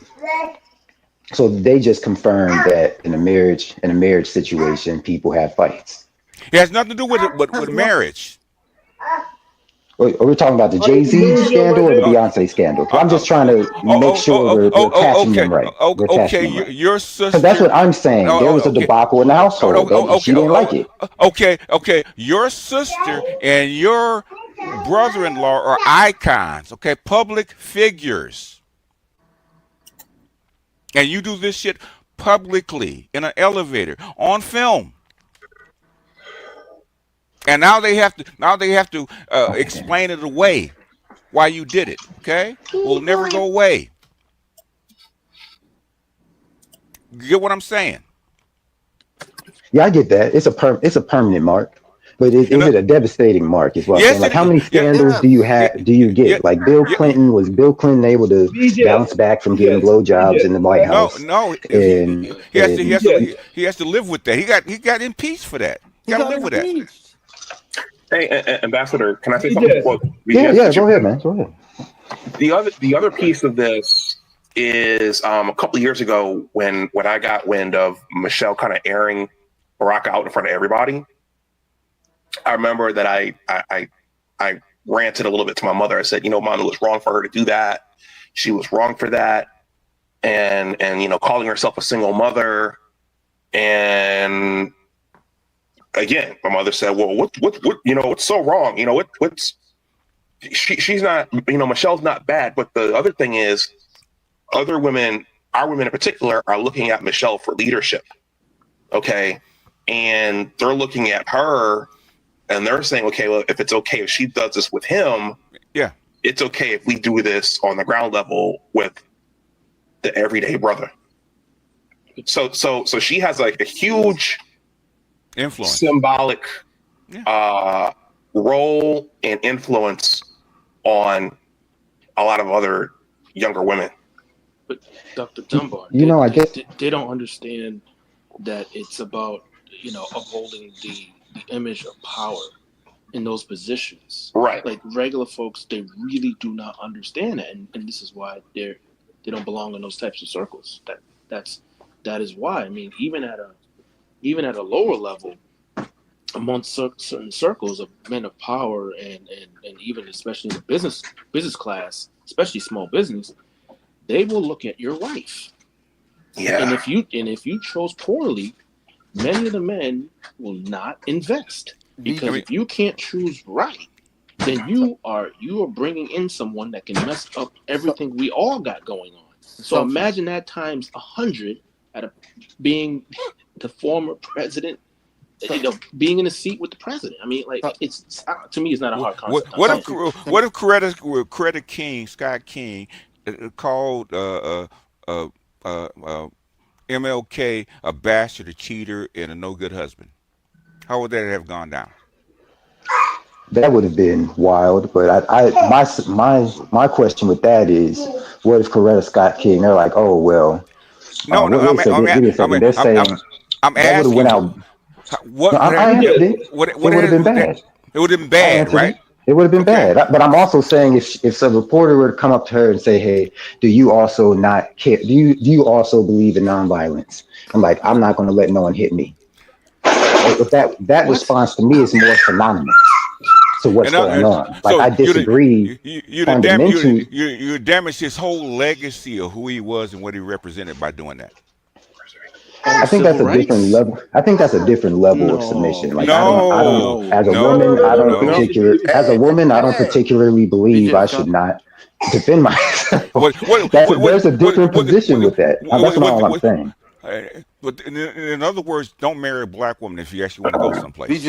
BJ, can I say something? Oh yeah. I mean, if those cultural norms are so locked in that you'll lose billions of dollars, then that's true. That's true. Okay, go ahead. BJ, remember. Hold on. No, somebody's talking. Go ahead, James.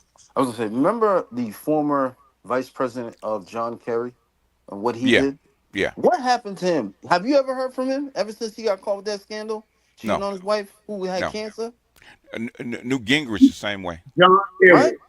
Yeah. Yes. So for people who do not understand the ramifications of the social elite class and how fast they will oust you, because at the end of the day, as the panel will agree, it is a public image that must be maintained at all costs. I guess my question with that would be like, has she done something before? She's going against the norms. We have plenty of videos, but has she been ousted? Who are you talking about? No. No. She's gone against the political norms of the first ladies plenty of times, about a handful of times. I'm not going to say 100. No. Well, a bunch of times. Deserve being ousted. Her whole career, okay? Because she's gone against the norms of her first lady. Her whole career. Do we have proof of her being ousted? Ousted as far as what? As in, she no longer holds the same amount of weight. She's no longer able to move in political circles. At that level, how it's going to work. One at a time. What's going to happen is they are not going to say anything. They will not be seen with her in public. That's how it works They don't do a lot of talking. That's what people don't understand. They like do a Kamala lot Harris. of doing. They will remove themselves from her, point blank. Period. That will show you that she's out. But they will not publicly state it because remember, she's still the wife of an ex-president. Remember, it is about the position. And they will do it quietly because they don't want to do further damage to the Exactly. position. Yeah. Because in layman's terms, you have to look at it like this. This is bad optics worldwide. Like BJ said, this is a scandal. She has literally created a scandal. And you're not looking at it like this. You're trying to find every other reason why, well, maybe this and maybe that. No, look at it and call a spade a spade. It's a terrible look for him. They paid I know that it's woman a how much scandal, money? but it's Melania I Trump don't know. cannot stand Donald Trump. Okay, she can't stand his ass. She But was does she there. also face. don't got, does she have the same Yeah, type of pool that Michelle Obama It don't has? matter. Yes. No. Let me say something. Okay. We got to be honest. We got to be honest here. And I want black men to hear me right. You see, you got to understand. This has always been about power. Ever since the world looks at black men, and when they see his parent showing in lack of falsehood, it's a bad look arrayed to the image array of black people, especially black men. For her move to do that, regardless, I don't care if there's a history or track, it's still bad. End of story. I don't hear dumb people, black people, say, well, is Trump's. No, you don't understand because presidents don't need to belong in certain conversation. They take the time to observe how power works and read a goddamn book. But we know we don't look at this, we don't look at history. Have I'm not you ever saying seen? it's good Have you ever or seen? bad. Have you I'm ever simply seen Jill saying that Biden? Have you seen Jill Biden show her ass? Hell no. well, no, but she's also don't have the lineage of a black woman, the history, nor does she have, nor does she have the record of always being, Hold on, y'all. Let him finish. nor does she has the record of always going against those norms. So in what? How many presidents and first ladies? She's the only one. Yeah, She's I the mean, outlier. She's the outlier. Okay. Everyone has told because we know who she is. That's what I'm saying. Because we know who Okay. she is. That's what I'm saying. We know who she is. Okay. She is an outlier, and it's an obvious outlier. You put a black woman in the first lady position. So you agree with what she does? I'm not saying I agree with yes it. or no? What Yes I or am, no? no, Yes or no, no? no, I don't. Yes or What no? I'm saying is, I said no. All right. First of all, I say no, but that's because we don't know what the benefits of having a versatile, like Joker-like figure in the first lady position. That may have been bad. No. I'm saying in general, No. like I said before, right? The argument that I'm saying before, you guys are the ones who know. I'm saying scale it up. Where there's a situation where you have to, because you're the man, and you have to show a sign of respect. You know, because that's real heavy in the culture. You have to show a sign of respect. But to get the message out that the house still does not agree with this, is there a versatility? Is there value in that versatility? So every woman, black woman, should actually be rebellious against her husband. Only on the positions that they've made clear. No. That's the message you're sending. That's the message Only on the positions they've made clear. I mean, that's why I go to the Chip example, right? Like if you have to, I'm trying to expand like the versatility there. Like I will, like I said, I kneel and do something I feel is unhygienic.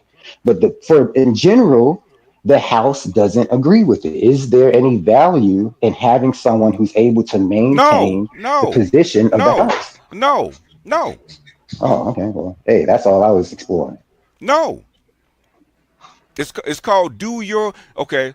Let me say it, okay? Bitch, do your job. Say it again. I don't give a fuck. Suck it up and bitch, do your job. Period. When I have an employee, motherfucker, I don't care what you feel like. Do your goddamn job, okay? You know what I think about when, like this specific, when I started arguing with white folk about this stuff, when they were expanding westward, and all the treaties were saying, "Oh yeah, no, we're not expanding," but they're using the fact that you can't control every single settler.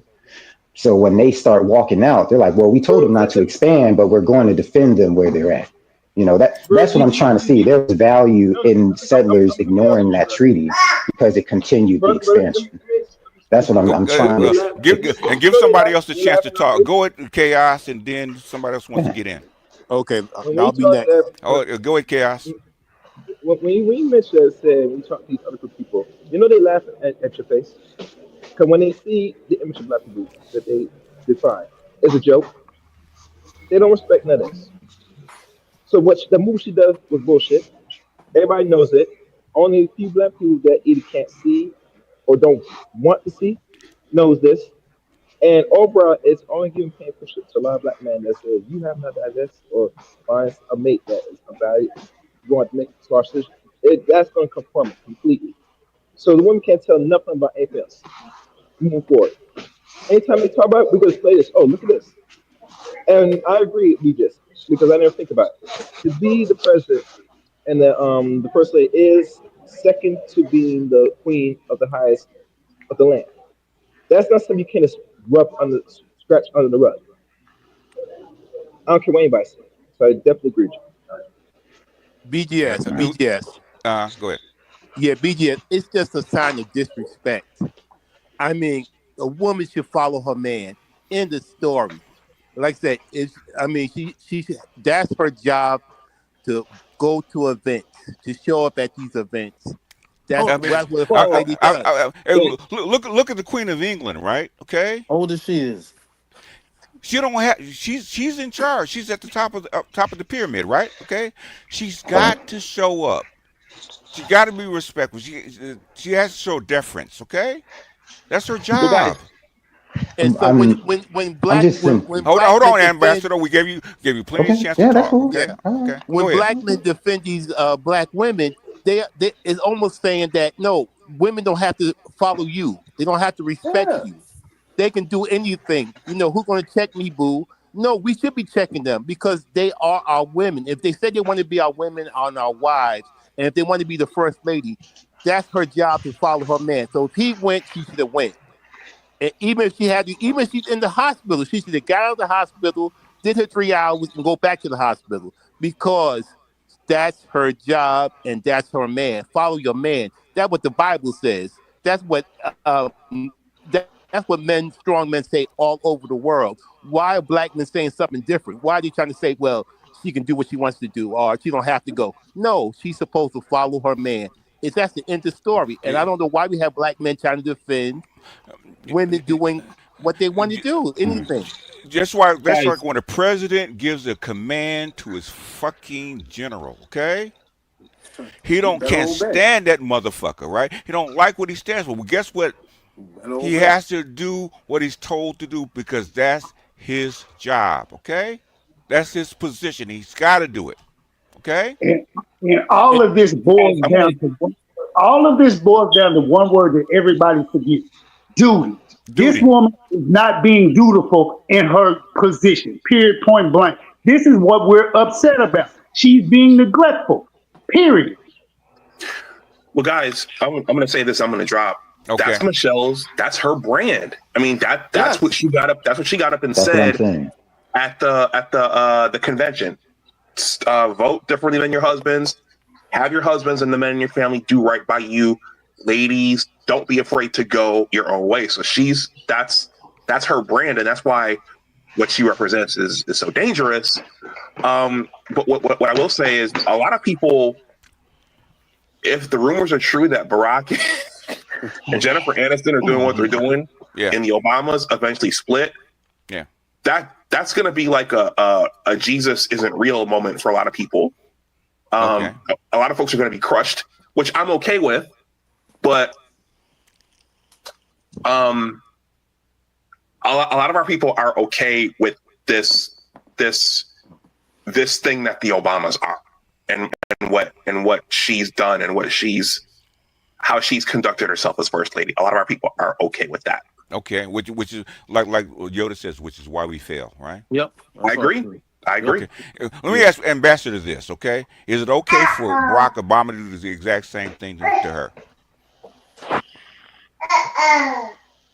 I conceptually would say yes, but I don't think culturally it'd be taken that way. I think this is something. I think it's something that the women, in particular, because the way society treats women, will allow her to do. but the men are not. The men are held to a different standard of order and honor. So I don't think. Why are they held to a different standard? Yes. Why should they? Hey, hey, Master, you know better than I do. I say conceptually, I think that. I'm asking. I don't think no. It's not going to work in real life. I'm asking you. Is it okay if he did it? Is it okay? Well, no, but in real life, it's a no. No. Conceptually, I say yes, and conceptually, I say yes. Like, no, I'm not going. I don't believe in that. I'm gonna stand on something else. Is this something that we should encourage?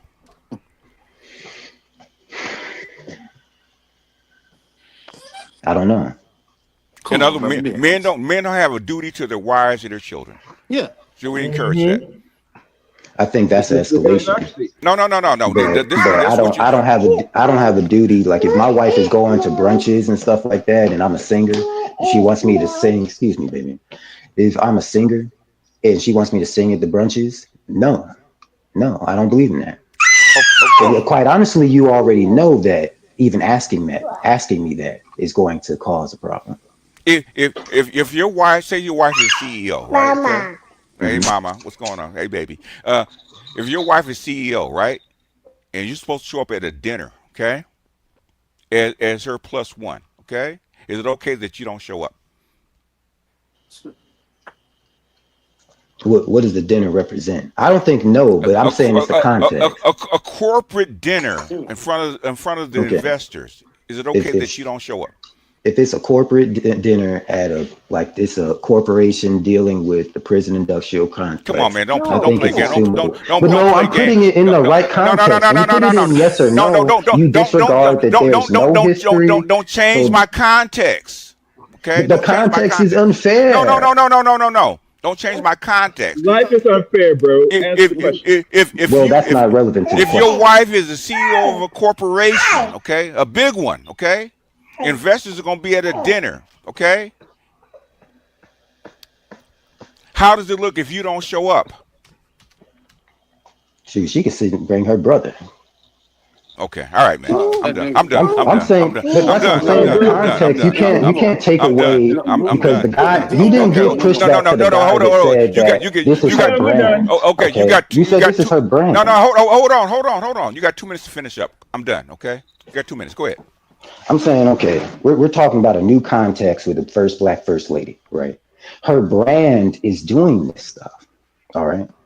That's her brand. People look up for her for that stuff. So comparing her to first ladies who don't have that same position, who don't have that same idea, who have not came up out of that same culture is not a fair context. If you're going to put it in a context, you have to put it in the context of asking, are you going to do something that the public knows that you are known for and go against your brand? Will you submit to your woman's position? Hey, let him finish. You got 2 minutes. Let him finish. Right, you're asking me to publicly go against my brand. So if that's the question, will you publicly go against your brand to go to a dinner? Why can't your brother go? Why do I have to sully my brand so you can go to a corporate dinner? Okay, that's what I'm saying. The answer is hold on. I got this. You real quick because Uru wanted to get in. I stopped him real quick. Okay. And now let Uru have it real quick. It is simple. Because they're a couple. And it's their duty. It's duty. You do not walk out on your duty because you don't like this or you don't like that. If it's required for you to do it, God damn it, do it. Period. Go ahead, Uru. Well, I mean, it's interesting that he used the brand. Michelle is not a self-made brand. Yes. Her brand is based on her being first lady. Maybe. Her being attached to the first and only black president of the United States, 2-time elected. That is her brand. She doesn't have a brand without that. She was not a self-made woman. She was not some woman who had went and become some great civics leader. She wasn't Oprah. Oprah has a separate individual brand. Oprah doesn't have a brand with a man. Oprah has her own brand. Beyonce, even although she's with Jay-Z, but prior to that, Beyonce had her own brand. Michelle has no brand. without Barack Obama. She has no brand without being the first and only Black woman who was First Lady of the United States of America, married to a Black man who was the first Black man who was President of the United States. And so when that Black man goes to attend a state event of the installation of a president, there's only one decision for someone with her brand to make, and that is to attend that event with him. There is no brand out for her outside of that. Can I respond? Sure. No. Other people need to get in. We gave. Okay, I was just asking. No. Other people want to talk. I gave you plenty of room to actually express your opinion multiple times. Okay, did I not? BGS. Yes, sir. BGS. Let me explain to the panel what the situation. I was married to a Black woman that didn't want to follow me. Okay. So we wasn't successful. Okay. I married a Latino woman that follows me. Whatever I want to do, she wants to do. She supports me in every way she wants to. It helps me to be successful in life, to have a woman supporting you, following you. And I don't know why people don't understand. If you're looking for something, you want somebody to follow you and to respect you and do their duty. My wife does a lot of things that she doesn't want to do. But she does it for me because she loves me, she cares for me, she respects me.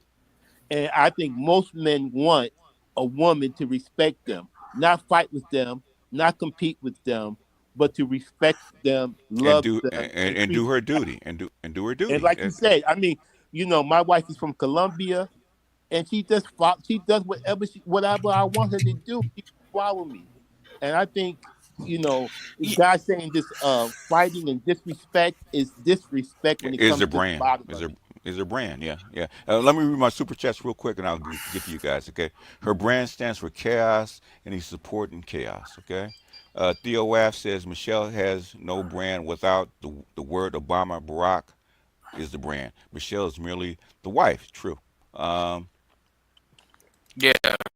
We are a historical disempowered people. She made us look weak to empower herself. I agree.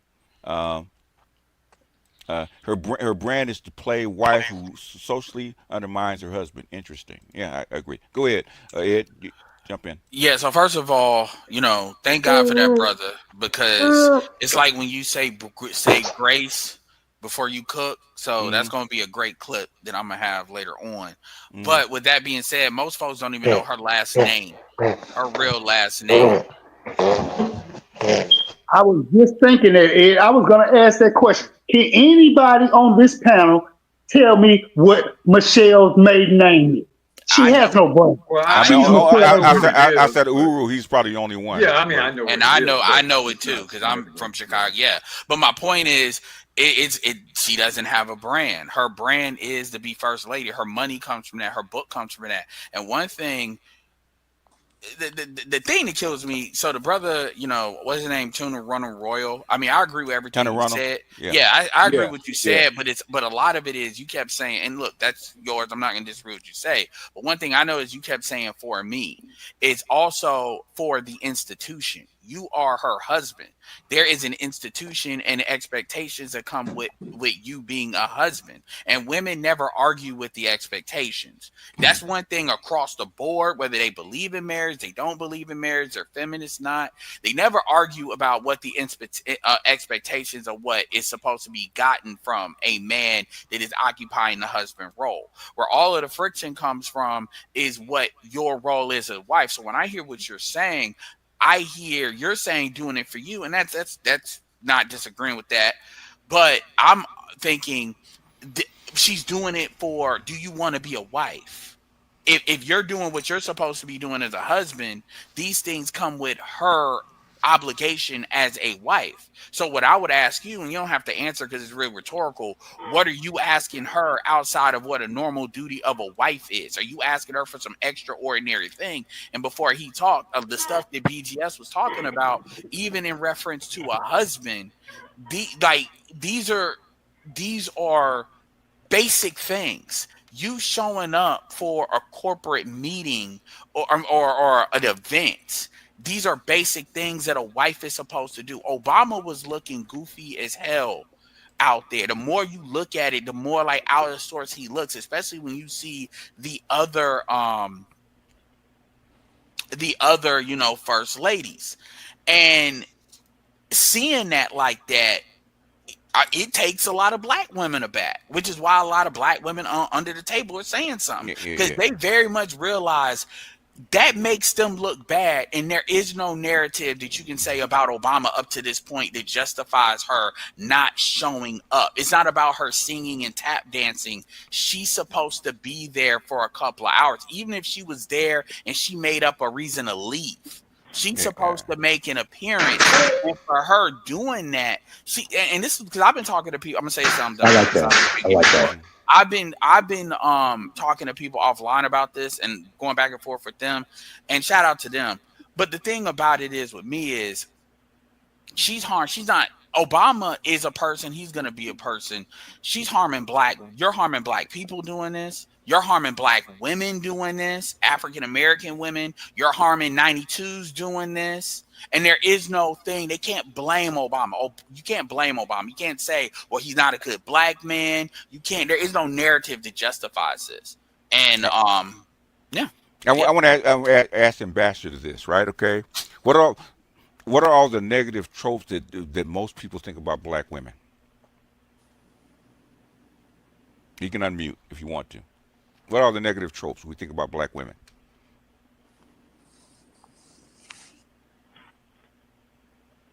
You're unmuted. You can talk. What are the negative tropes we think about black women? Okay, he's got an issue with his mic. Okay. The thing is, they're rebellious, they're contentious, they're bossy, they don't give a shit about what black men think, they don't want to cooperate, uncooperative, okay? Okay? Can I jump in? Hold on just a second, okay?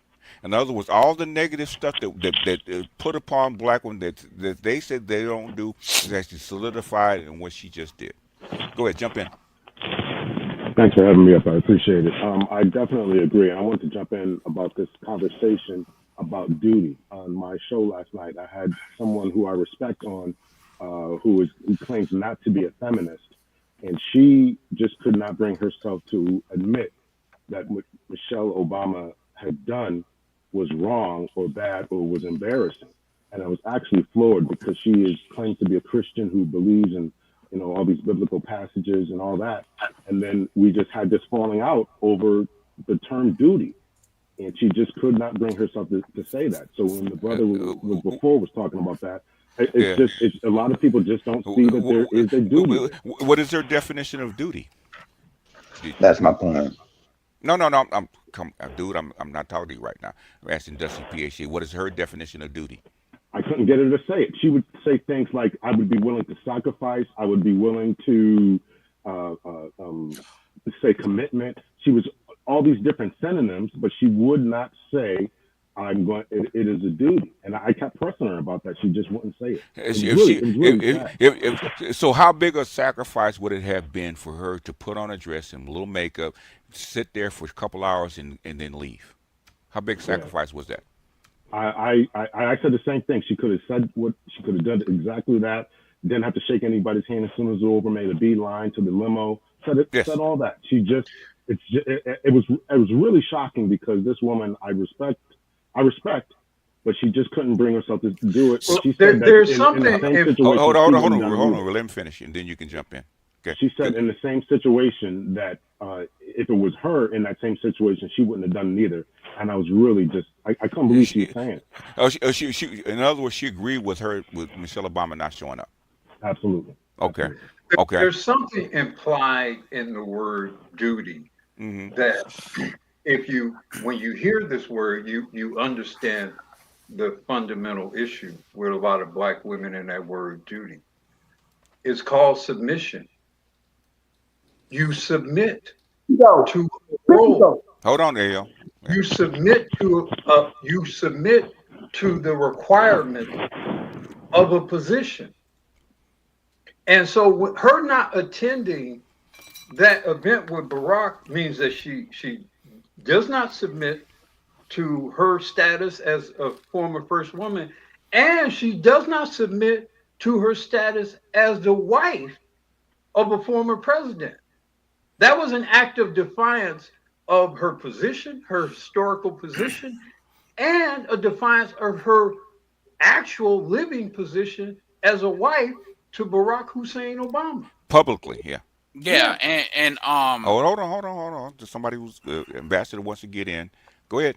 Are you done, Uru? Yeah, I'm done. Okay, go ahead, ambassador. Oh, I was just gonna comment on what Ed said. Like I actually agree with that. Just showing up and then leaving. You know, that is a compromise of your positions, and I guess that's what I'm talking about. So what is it? You know? So what is her positions? She's basically a defiant first lady. Basically, if you want succinctly, she's a defiant first lady. She's a defiant first lady, okay? And so most black women agree with that, right? What does that say about most black women? That they're defiant and can't be controlled. They can't be controlled, right? So in other words, they will not cooperate with you in a marriage, right? They're going what the hell they actually want to do, right? Yeah, basically, I mean that's the fight. That's the fight I deal with guys. Man, hold on. So in other words, all the negative stuff we say about black women, okay? About them being defiant, being not cooperative, by being obtrusive, by being all this other kind of stuff, right? Okay? She's just solidified it, right? Yeah, she did. Correct. Yeah. Is that a good thing? No, I don't think so. That's what we're saying. So let me ask. I want to ask Ambassador this one thing. Do you believe that black women as a group are worth protection and provision from black women in general? In general, no. Ooh, okay, that's a lot. Okay, well, he gave me the answer. He said, okay. No, that's fine, and that's fine. I mean, you did say, I heard the in general. You said in general, so your policy is in general no. Okay, I mean, I don't really have too much to argue about because at the end of the day, I mean, what is it that you're talking about then? Because it sounds like you're defending her position to do that, and then you're using her brand as a defiant first lady to kind of get around that. But if you believe that the way black women have adjudicated themselves up to this point today, you've said in general they don't deserve protection and provision, there really ain't nothing to argue about. You just giving reasons why. In other words, all she did was actually reinforce what we already believed about black women. That's what she did. That's why we talked about this right now. Yeah, because the thing is, because I even call a question even into the defiant first lady. Like, white women do not buy her book. Like, let me ask you all this. Black Guru, BGS, and anybody else on the panel. Because there's two types of white women. There's the white women that thought that Hillary should have divorced Bill, and then there's a white woman that believed that she has a duty to the position, this, that, and the third, right? Which white women supports Michelle?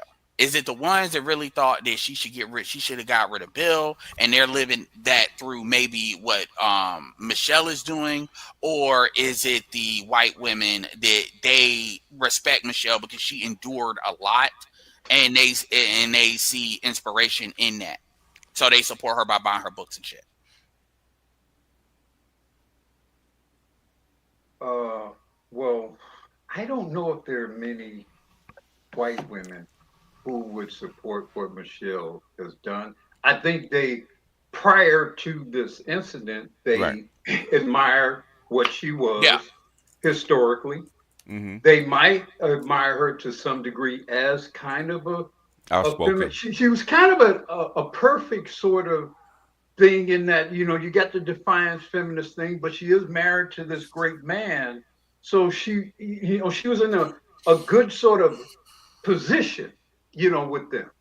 Yeah. Like I said, I think Michelle could have very easily, if orchestrated a certain way, could have very easily have become president. She could have. Ironically. Yeah. Because I do think her view amongst many women, including many white women, was fairly favorable until earlier was last week or whatever. Yeah. Or this week. You know, right. like when I because now she solidifies that negative black woman image with that gesture. And she, you know, white people do a lot of they'll put you in this position, but you can very easily come out of that position. Yeah. As black people. And the ultimate, you know who the perfect example of that was? OJ. Prior to that incident, OJ was beloved by white people. Yes. And then right after that incident, he became a black man. Yes. You know? And so I think with Michelle, she could have very easily been OJ before, and now she could have moved into the OJ after category. And you know, it's real interesting. You brought up at least the presidency thing. So a couple of things. First, Michelle is worth around 70 million. At least that's what Google says. She would have never got that without Obama. That's just a fact. She was still repaying student exactly. loans, man. That has to do with the book sales and all that. And this is where the white women supporting her comes from, because she's been able to occupy that Oprah lane.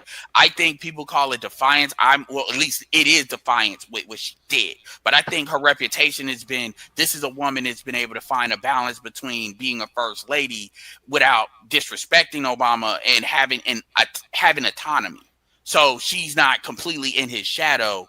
And people kind of found respect and inspiration with that versus Hillary she seemed to be too ambitious for white women's taste, which is where she comes from, even though white women know she's endured a lot with Bill, which, by the way, Michelle hasn't. So, you know, people are going to make that comparison. My point is saying this to Black, who's been the main one talking about that, to his credit, that Michelle Obama can be president if she wanted to be. The thing is, could have. The thing is, she isn't, because she didn't want it. That's basically what we agreed upon. She didn't want it. Otherwise, especially in the desperate situation they were in now, they definitely would have found a way to insert her into that position. With the stuff that they said. My point is, if you want to play the defiant game, you had your ability to be your own person, be in your shadow. There was a lane that was opened up with that. Even if a Biden would have, there was a lane for that. You didn't want the responsibility of that. Now, you took this money from these book sales, but when it came to you needing to step up when the party needed you, you didn't want to do it. But you don't want to be tied to Obama so much, so you can't show your black ass up to a goddamn place and then make an excuse to leave. Which I'm not saying that's what she should have did, but I'm saying there's a lot of things. It wasn't an either or thing. And so that's how a lot of people are going to see it, because up to this point, Obama hasn't done anything in the public eye to warrant that. And Obama is still, he has his enemies, obviously, but Obama occupies the space of like a Tony Blair. He is globally well liked. And for the most part, white people like him, now that he ain't like directly in control of everything. So, I'll leave it there, but yeah. Well, I'll say. I guess the question to the panel: would it be better? Hold on. Somebody's in front of you. I was going to say, well, this is the thing that many of y'all remember. Remember the time when Barack was sitting next to that white woman? Yeah. And she was flirting with him? Yes. And then what did Michelle do? Turned her head. She got in between them. She got in between that motherfucker, right? Yeah. All right. So, yes. So for her to display this bipolar behavior, knowing the status that he holds and the amount of women that want him, you would think this woman would safeguard him and herself publicly, knowing what she knows and what she's already gone through. And one of the things that BJS has brought up, and I remember this, Eleanor Roosevelt was a powerful woman behind the scenes. That man was pretty much a walking dead man. And she basically, anything you can think of, help America levitate to where it is now. Yeah. And to say that to you brothers who don't think First Lady has power or position, I don't know what else to tell you, man. You got to go back to the history. First wave feminism, second wave feminism will not exist without Eleanor Roosevelt and her power. Yeah. And how do you hold on. Yeah, like 5 seconds. And literally 5 seconds. How do you know that America's gonna side with Michelle if she makes that move? That's the calculation. how do you to me they gonna side with him. Evidently, we dodged the bullet with Michelle. Okay, if this is how she really is. How much money them donors get for her to speak? Oh, she gets good money. She gets good. That's what I'm saying. The book sales, 50 grand a piece. Yeah, the book, but her main money comes from the book sales. But the speaking thing is what she does to get out there. But that's what I'm saying. Yeah. That's how. This is what I'm saying. That like B just said, they dodged a bullet. The deception that she just basically displayed to the world. Yeah. Is basically you're not who you say you are. Oh yeah, I mean, like, man, look, this helps the red pill because I want to see the purple pill people explain this. They can't. They can't. The purple pill people are crashing out. Man, I don't mean to change. I ain't changing the topic. I just want to do an honorable mention between Derek Jackson calling out black women because they said he looked like he on roids. Between tonight's conversation as metaphor stuff disintegrating. Yeah, people are eating good. I mean, they are who we thought they were. Okay. Let me hop off it so Mr. Z can come up if you give his 2 cents. Appreciate it. Okay. Well, somebody wanted to get in. Yeah, James. It's pretty much James just called, first and then Uru. Go ahead. Oh no, number 2 first and then Uru.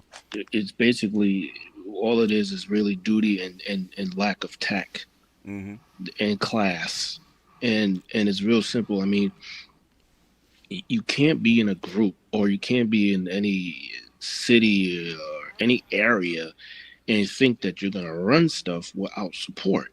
It's not gonna happen. Especially if other people can remove you. Now, if people can't remove you, that's a different ball game. They're running around acting like they can't be removed, but they're not even in position. That's why this is just, it's just ridiculous. I mean, in my opinion, it's expected, and that's why I just don't take them serious, and I rarely ever listen to anything when people start talking about them, because, I mean, they do the same thing expecting different results, which is literally called insanity. I really thought, Michelle Obama was smarter than this. I'm really shocked. Okay. I just Googled it. It says that Michelle, I mean, y'all won't believe this. Go ahead. I'm reading it. I'm going to read it. Michelle Obama earns nearly $750,000 per 1 hour speech. Wow. Okay. She gonna jeopardize that type of money. She doesn't care anymore. That was called then. Broadcasting, yeah. That was then. We'll see. We'll see. Yeah, going that forward. money's dry up. It's only January 2025. You know how black women are about money. Oh, I can't go here. What black women love to be queen of the ashes. They don't care. Yeah. They'll burn down the whole house. Yeah, and if there's an example of it, we're looking. Michelle Obama. Michelle Obama, queen of the ashes right now. Okay. Yeah. I got a question for the panel. Oh, go ahead. I had a question. With all we have discussed about black women, can anyone think that this particular woman, with the education, social class, affluence, experience, all this yes, stuff, all that would display this type of behavior at this level? Never in a million years. I was stunned not to see her at Jimmy Carter's funeral. I maybe Uru wasn't, but I was stunned. Again, the Carter thing surprises me more even than the inauguration. Yeah. From the standpoint, because the inauguration is about Trump. Yeah. The Carter thing, I'm really Still just scratching your head. Yeah. I mean, just a couple of hours up to show up, and that can't be done. It's just a lack of disrespect. I'm stunned. I mean, at that elite level. Too. Yeah, I'm at that elite level. But that was it's just that Trump is in the seat. It's you showing up because of the seat as respect to the seat. Not Trump. I get that. I'm saying though that you can make the argument, regardless of whether or not you agree. I don't think any of us agree with this argument, but you can make this argument theoretically. This was a protest against Trump? How was Jimmy Carter's funeral a valid protest of Donald Trump? It just isn't. There's no connection between them. Yeah. That's a valid argument. That's a valid argument for a pedestrian. Yeah, I mean, what I'm trying to say is that even for something very small and minor, most men can get their woman to support them and to follow them, and not to do that at that high level is just extremely poor. And black women push back on that all the time. We actually talk about Latinas and white women. Dr. Umar said the exact same thing, right? Okay. Yeah. The exact even same the thing. greatest defender Yeah. has acknowledged. He acknowledged it, the exact same thing, and black women are not playing their role. And Michelle Obama comes out a month later and actually a public example about what he's actually trying to say. Public example, okay? All the negative stuff. Go ahead. If the man or the men are incompetent and you know, that's a whole different ballgame. Fine. That's different, but that's not the case. Yeah. So since you want to be like that, now you are literally putting yourself in the position of male, which means you should be treated as a male, which means you have to build, protect, and take things forward. Yeah. You have to do that. Your group, your subgroup has to do that now. That's what they're telling the world. Yeah, you have one of the most powerful black men on the planet. Not on the planet, okay? Yeah. You can't respect him for a couple hours, show up. Come on, man. Anyway, go ahead, finish off number 2 and then Mr. Z. No, I think that was James. No, okay. I'll pause. Go ahead. Okay, go ahead, Mr. Z. Hey y'all. Quick fast. I'm gonna cover it too. Okay. One phrase I love to say: negative liberty. I'll cover it. Y'all, somebody read the definition for me, by the way, please. Thank you. Yeah, but does negative liberty work in a broad institution like the United States? No. If everybody practiced negative liberty in the United States, as far as traffic laws, as far as gun laws, as far as personal property, walking into a store not stealing, okay? It's called a third world country. It's called third world countries don't even operate that way. That's true. That's true. You come from Africa, right? And Liberia may not be third world, but it's fairly close, right? Yes. They don't operate that way. Exactly. This ain't Mad Max. It would be called anarchy. It'd be called anarchy if that happens. Exactly. Okay? But go ahead, Mr. Z. Anything else? Is that it? Or if you want to post your link to your talk, you can. I don't, unless you really got something else to say. Negative liberty is a falsehood. Okay, it's false. People want it. Okay, like I told Charles, right? Open carry is legal in Arizona. Okay, how come most people are against it? With somebody with a rifle in their back walking down the street. It's lip service. Negative liberty does not exist. Okay. No. So now I can talk. Okay. All right. Like I was saying, BGS. No, you're right. Reckless. Uber reckless. Okay. Like, Okay. No. So you're 100% right. What that mean?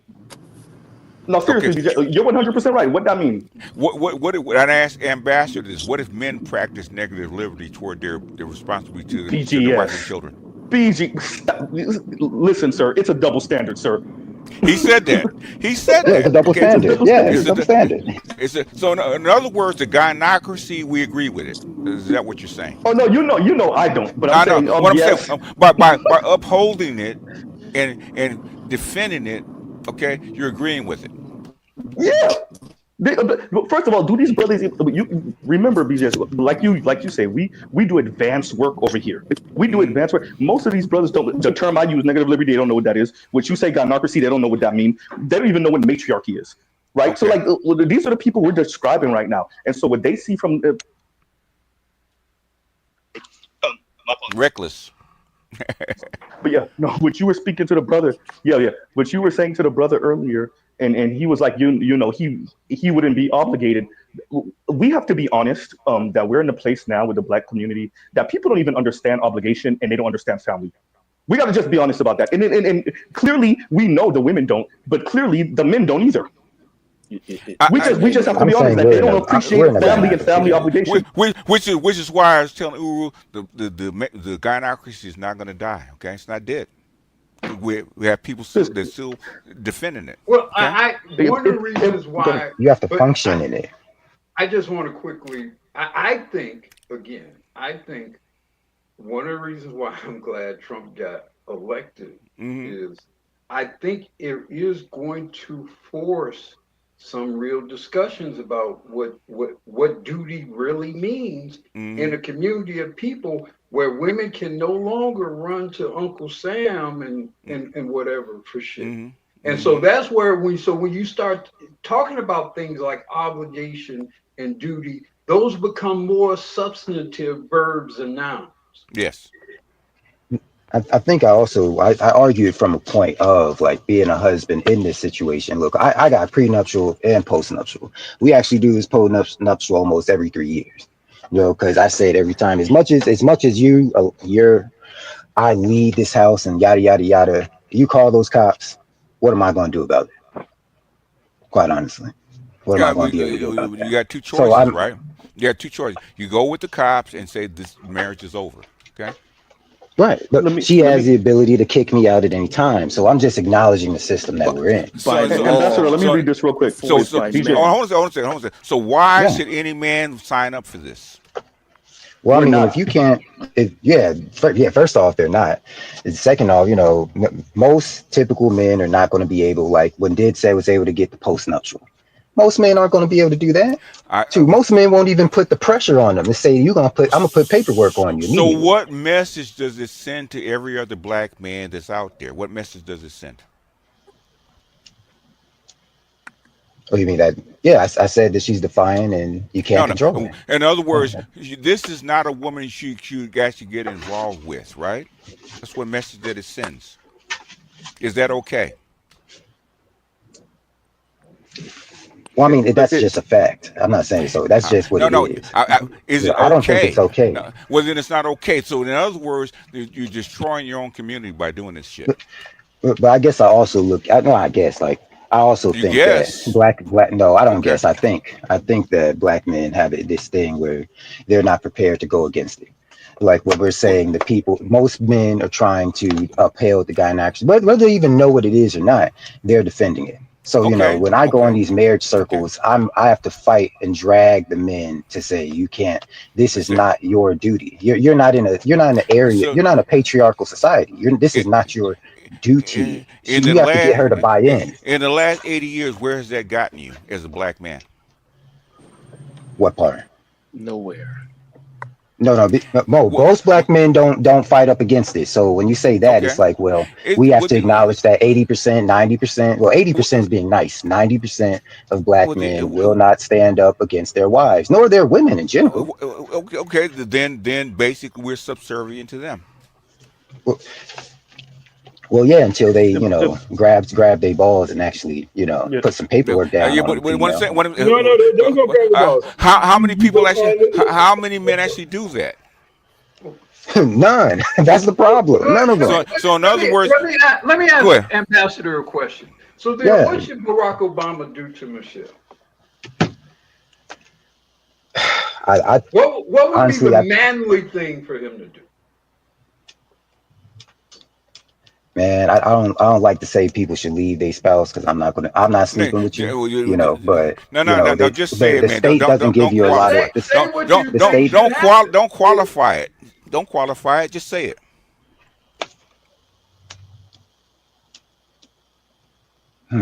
Should they get a divorce? Hello? No. Say what you believe. Say what you believe in, man. One way or the other. Speaking on, black man. I don't think if it was me, getting a divorce is very shocking. I really don't have a solution for it. I don't. I'd be stunned, like getting hit. Getting hit. You would sublimate yourself to the gynocracy like everybody else. I'm not saying I'm perfectly. I'm not saying that I'm going to wage war and bring out a flaming sword against the gynocracy. Yes or no? No, because I feel like a married man, you have to answer that too. Ambassador. I said I don't know. No. Well, you didn't ask me a yes or no question. Ambassador. You said what would I do? The only thing manly for Barack Obama to do would be to divorce her ass. Would you do it with your wife? She's publicly broken. She has publicly broken faith with him. Where else do you go with that? as a president, as a As a former man. president of the United States of America? Where else do You you have go to with it? divorce. You have Hold to on, hold divorce. on, hold on, hold So, on, hold on, hold on. of course you divorce her. Of course you divorce her. She's already twice in the space of 2 weeks said giving you and the rest of the world her double middle finger. Yeah. Why would you keep her? Why would if you I be may, a president Yeah, I and think why would you keep her? if I may, because I really want to read this because BGS and Black already know the definition, and I say it all the time because, of course, negative liberty is the freedom from, very importantly, external interference, obstacle, or constraints. External interference. External. Okay. Michelle said, "Fuck what y'all talking about." Excuse my language, BPS. Right. I'd be shocked. Narrative liberty for me, but not for you. Of course not. Come on, BJ. Come on now, BJ. You trying to make sense, sir? You trying to be fair? That's why it doesn't work. Okay. Well, yeah, I mean, I probably would try to trade embarrassment for embarrassment. I don't know. This is all new ground, man. This isn't this matriarchal government backed thing that we're all fighting through this. It's not new. So this was the majority. I mean, It's not new. people having to fight this. It's not new. Wait, That's the problem. It's not new. It's not new. what do you define as new? Like 60 years, or I'm talking about like the hundreds of span of. years. Okay. Ain't our woman, right? Back Sojourner Truth, right? It's not new. Yeah. And when we never really, this is the first time it seems like black men are actually engaging with it. So a lot of this stuff is new protocol. We've been. It's not. It's just social media and the internet. So you guys got gamed up by your family members about the gynocracy. Because I didn't know about it till I learned about BGS. Basically, we see it, but thing is, we're taught to actually deal with it, put up with it. Okay. So this is am I wrong to say this is the first time that black men are actually openly acknowledging this is a matriarchal system? Because I didn't get gamed up by my elders. You told me all this stuff. Frazier said it back in the 30s. Okay? Martin said it too. Yeah. Yeah, but that's sidestepping my question. Did you learn about it from your immediate family? If you're gonna say that, yes, I did. I still go through that shit. Okay, the difference is black men have options they didn't have before. They couldn't do anything about it. Bingo. What could you do about it in the 50s, 60s, and 70s? What could you do? I mean, just like talking about white supremacy. I think just like talking about white supremacy, it's not about whether you can do anything about it. It's about you can talk about it. You don't have to just because you can't do anything about it doesn't mean they did talk about it. Well, what could they do? When you say that, it's like you're implying that the information you give in this space is common knowledge. Okay, have you ever heard of a walking divorce? Not until I ran into this space. That's been a thing going back into Reconstruction. Okay, walking divorce. Okay, couldn't do it on paper. Guess what? That's a fact. Your wife was bitching and moaning. You get up and go to the next door woman and run out of town. Okay. Yes. It's called a walking divorce. Yes. Have you heard of it? Not until I ran into this space. But the thing is, my grandmother told me about that shit. My aunts told me about that shit when I was a little kid. It's not new. Yeah, I don't know about that. America's woman in Mississippi, that shit didn't work out. I go to Georgia, I marry another woman. In 1890, who knows? My best friend had 4 marriages and 1 divorce. Okay.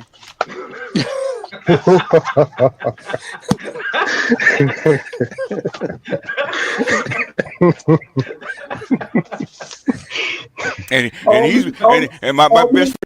You don't have to say that one more time for the people. And my best friend has been dead 7 years. Okay, he had 4 marriages and 1 divorce. What does that mean, sir, to you, sir?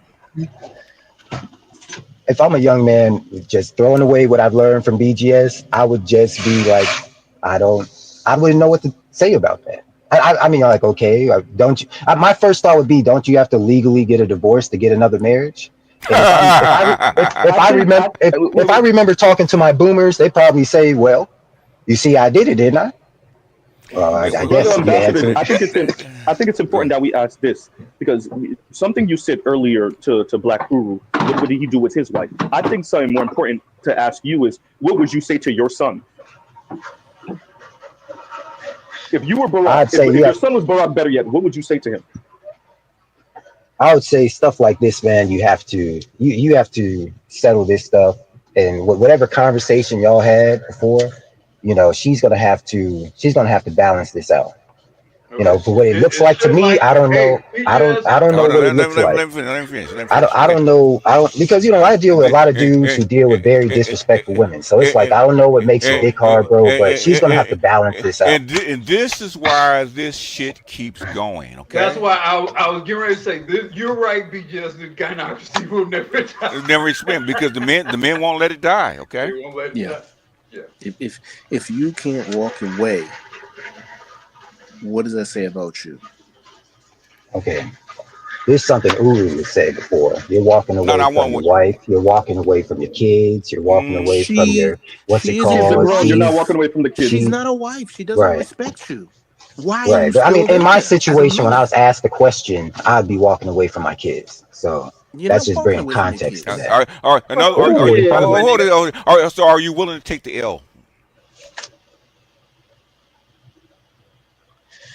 Me, I'm pretty set up, so I probably would have to, out of procedure, just file the paperwork, man. Are you willing to take the L? Okay, that's what I'm asking. You're gonna take an L, right? No matter what kind of paperwork you have, you're gonna take an L. You're willing to take that L. Well, I mean, I already took the L. I'd have to file the paperwork. If I took the L already, so whether I filed the paperwork or not yet.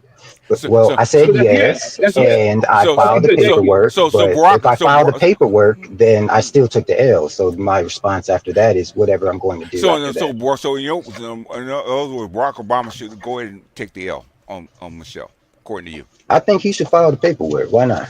Yeah. File the paperwork. Like y'all said, file the paperwork. Ambassador, you spent 15 minutes. You could have said that. 15. You could have said that in 15 seconds. Because you knew what was right. You just didn't have the guts to say it, but you knew what was right. And this I have to sit and think. I have to sit and think about it. Like if he's Obama, we're talking about Obama's situation. Even my situation, I'd have to sit and think about it. Like and say, how would I? What's important to me? Am I going to be able to maintain? No, there we go. If the elders don't mind, Michelle if Obama can't maintain. Michelle made the decision for you when she didn't show up. She already made it. I got to bring this back around if y'all don't mind. And that's true. Can I agree with? Can I address the Black Uru? Hold on, Z. Hold on. Okay. Let me address. Y'all won't let me be an asshole and let me be great. Hey, you want to be Andre today, Z? No, you want to be Andre you won't today? let me be great though. You don't want to let me be great, BGS. No, not on my panel. Okay, I don't do it on your panel. You don't do it on mine. All right, okay. Go ahead and finish Uru and Ambassador. Okay. Well, I mean, the die has already been cast. The damage has already been done, and she's done it. So to me, he just may as well make it official. The break has already happened. He has nothing else to lose that he has not already lost. And if they're already living separate lives and she's done with it, then why hold on to it? Anything he does from this point is just further embarrassment and degradation to his status as a former president. He'd be better off at this point, severing the tie. We're going to go forward. Al Gore and his wife divorced. Yeah. Yes. Yeah. See, and with that added context, I agree with you. When I asked, I was shocked, like, oh, dang, making the decision. But when you sit and think about what's important to you, you still have access to your kids. They're grown in his situation. That's what I'm saying. That's what I said. They're grown in his. Let me finish what I'm talking to Uru, man. Amongst married men. Hey. Whose panel is this? It's yours. Please don't tell me what we're doing on my panel, please. Okay. I didn't know that was you. Okay. That's what I was saying, BGS. Okay. I made way for you, Uru, to actually finish. Okay. Finish up because he's waiting. Okay. Yeah, I'm just saying, when you think about it, what are you losing and everything, where you got to at this point, it's like, okay, that was openly disrespectful. We can actually file the paperwork. There's not a lot to lose at this point. So yeah, after sitting and thinking about it, yeah, I'd have to file the paperwork. Okay. I'd have to do it. Go ahead, Z. I don't want to, I don't like doing that to people. Thing is, I don't like people saying what to do on my panels. Okay. I've carved out plenty of time for you to talk to other people. Okay. Don't tell people to stop. That's my job. Okay. I know you guys are into it, and want to get your point across, but thing is, don't step on my toes. Okay. On my panel.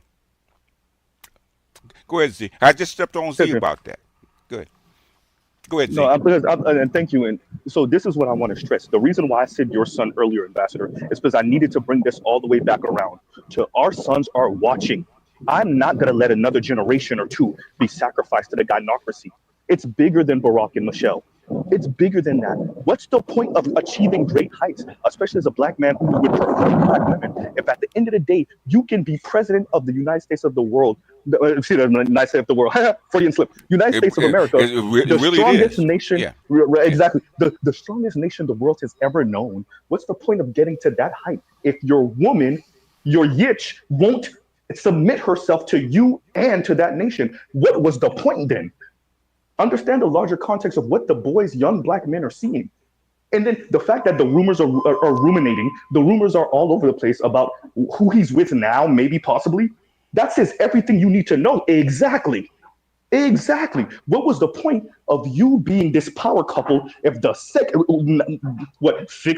12-ish years after you've been in office, you know, you're hearing this, or you're seeing this, not even hearing this, you're seeing this from Michelle. What was the point? What was the point? Remember, the sisters want power couple. They want a man on their level or above and all that other stuff. You got the man above your level. Oops. And this is how it turns out. This is why I brought up your fictitious son in the first place. This, or your, at the end of the day, what I'm saying is, what was the point if this is how it turns out anyway? And no matter how far you go, you still get the same woman. And I don't think we really appreciate Barack Obama. I would argue still is the most influential black man on planet Earth right now. In his woman just pretty much moon the entire world. You see what I'm saying? And I agree with Black Uru. Okay, you're not going to show up to Trump's inauguration. That's bad enough. That's egregious. But you didn't show up to Jimmy Carter, which, by the way, your husband is part of that party. You didn't show up to Jimmy Carter's funeral. It's not only is this a former sitting president, he was president of the same party your husband's part of. And for the most part, nobody really got nothing much negative to say about Jimmy Carter. And you didn't show up to that. I'll do you one better. Hold on here. Go ahead, finish Z. No, but I'm just emphasizing, and AL got it after, but yeah, I'm just emphasizing this, like, what was the point? What are we showing our young men? You know, we got African brothers, we got ADOS brothers, we got, different brothers from the Caribbean or descent from the Caribbean or Africa, ADOS, FBA, and they're getting accepted to every Ivy League. Every year you hear a couple of brothers, young brothers getting accepted to every Ivy League. What's the point if you would prefer a black woman if this is how it could end up? What's the point? And I'll pause right there. Go ahead. Go ahead. I do you one better, Z. She's affiliated with the party. She votes Democrat. She's been a Democrat, and you turned your nose up at Jimmy Carter. She spoke at the Democratic National Convention, for Christ's sake. Yep. I mean, I'll respond to Z. I mean, as a man, I mean, if that's your mission, you do it.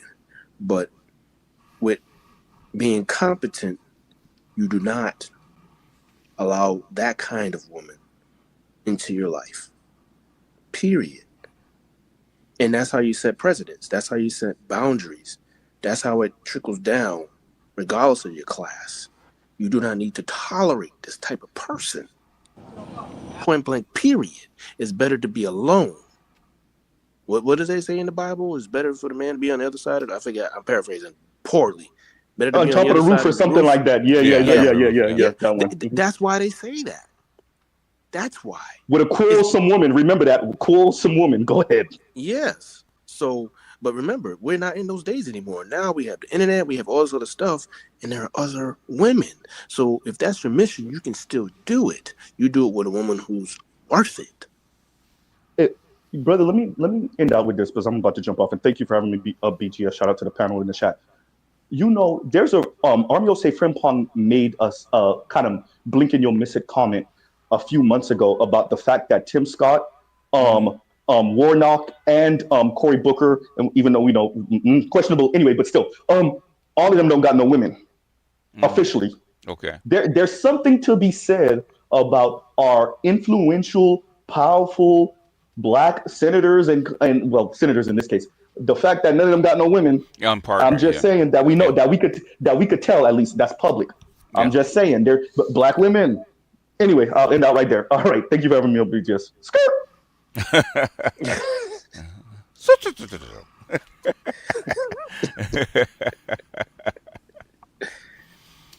And we're gonna go about 30 more minutes and actually end this. And it actually mean for this actually goes this long. But who's next? Wants to get in? Well, I fall out after this. I appreciate the wisdom y'all have here. Got pressed a little bit, had to be serious about the divorce and all that stuff. So I appreciate that type of growth. I'm out of here. I gotta start this shit. Appreciate y'all. All right. Be safe, man. Take care. Yeah, we're not, we're trying to just clarify things. We're not trying to, but things protecting her and defending her and basically excusing her behavior is just extending what already been happening, right? But see, again, that's what it takes to be a leader. You make the tough decisions. Mm-hmm. You don't want to, but because of certain actions from certain people, you have to make the tough decisions. Mm-hmm. I mean, that's that. Of course, you don't want to see it happen, but if someone's doing stuff like that, this is what people don't realize how big a deal this is. They really don't.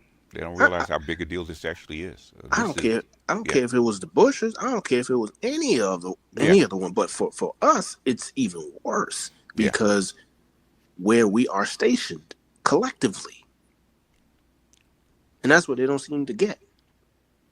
I mean, there'd have been if Bill Clinton had shown up by himself without Hillary, there'd been all kind of talk and scandal and stuff like that. People don't realize how big a deal. But he's the only Black president, the only one. Yep. All the white wives are there, and you're the one that's going against the grain. What does that say about you? What does that say? What does that say about Black women? You're the only one, okay? Okay. You out of all the women, your husband is the only president that doesn't have a partner. What does that say about Black women? And you know how it's going to be perceived by everyone. You know the impact. You're a smart woman. You're a highly educated woman. You know all the signals, all the imagery that's going to be associated with that man appearing at this event with all these other people with their spouses and him stepping in there by himself. You know this, and you still chose not to go. So that's why I say, to me, you gotta divorce her, because to me, she only does that if she want to go. She only does that if she wants to go. Joe Biden is no shrinking violet. She showed up. Yeah. It's unforgivable. It really is. I'll say that I want to say, and I think Doc probably gonna say it tonight in his broadcast. I think the gravity of what Michelle did, it might be another Black masculinist turn. Yeah. I think it actually may be another demonstration, public demonstration, international demonstration to Black American men what the real dynamics between us is. For any of the men that want to cover their ears and cover their eyes and pretend it's anything else, I think this warrants a Black masculinist turn. Yet another one.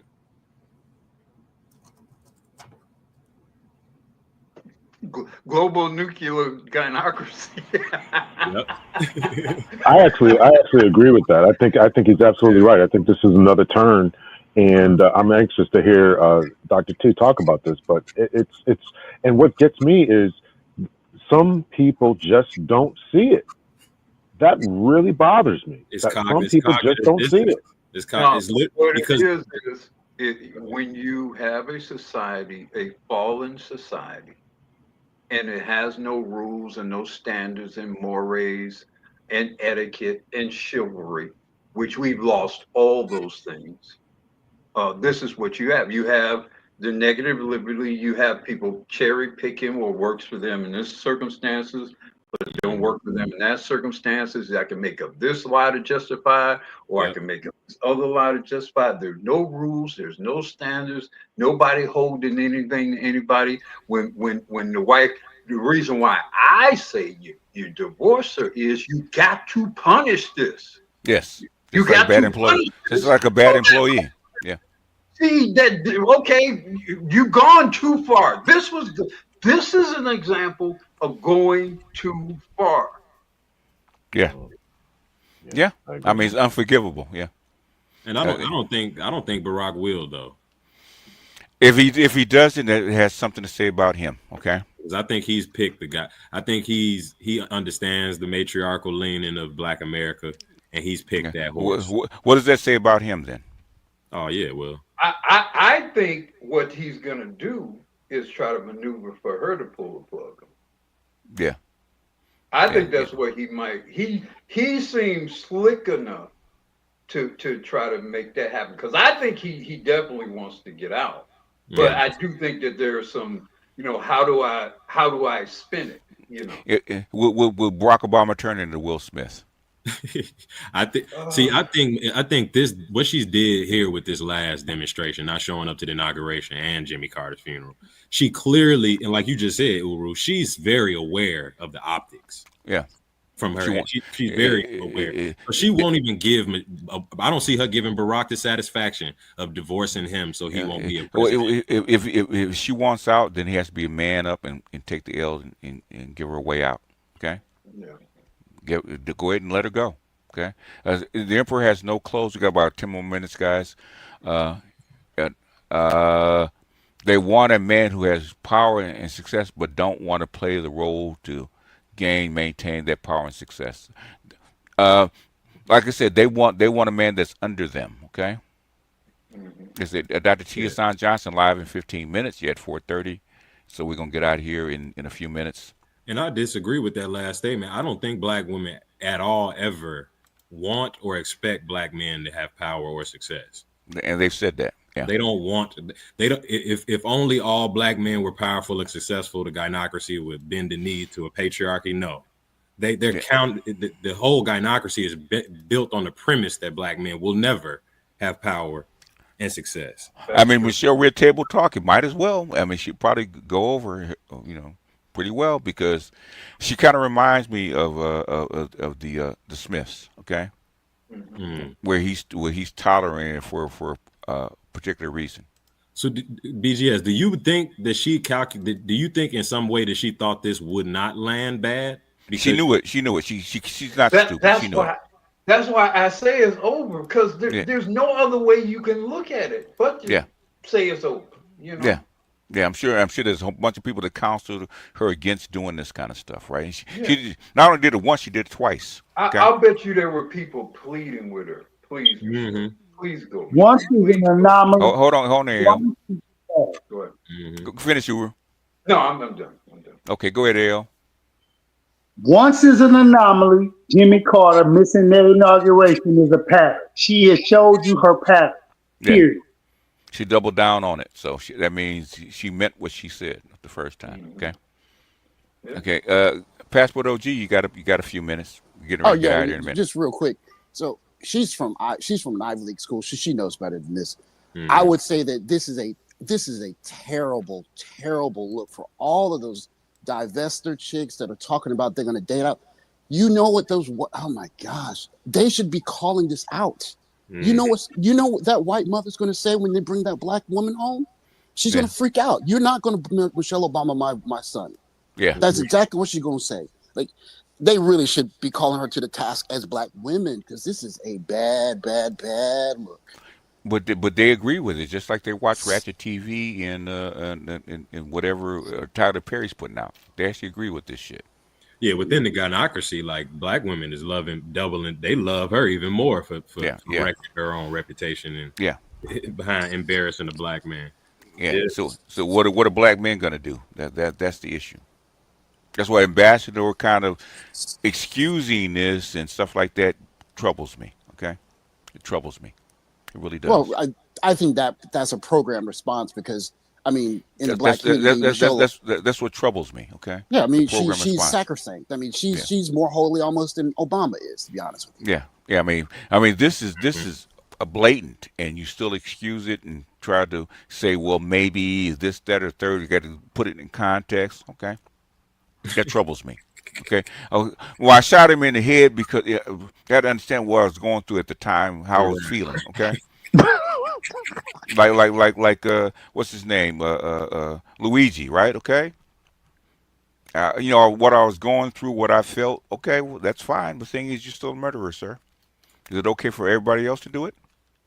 BGS. What did she say? If I could push him out the window and get away with it, I would. Yes, she did say that.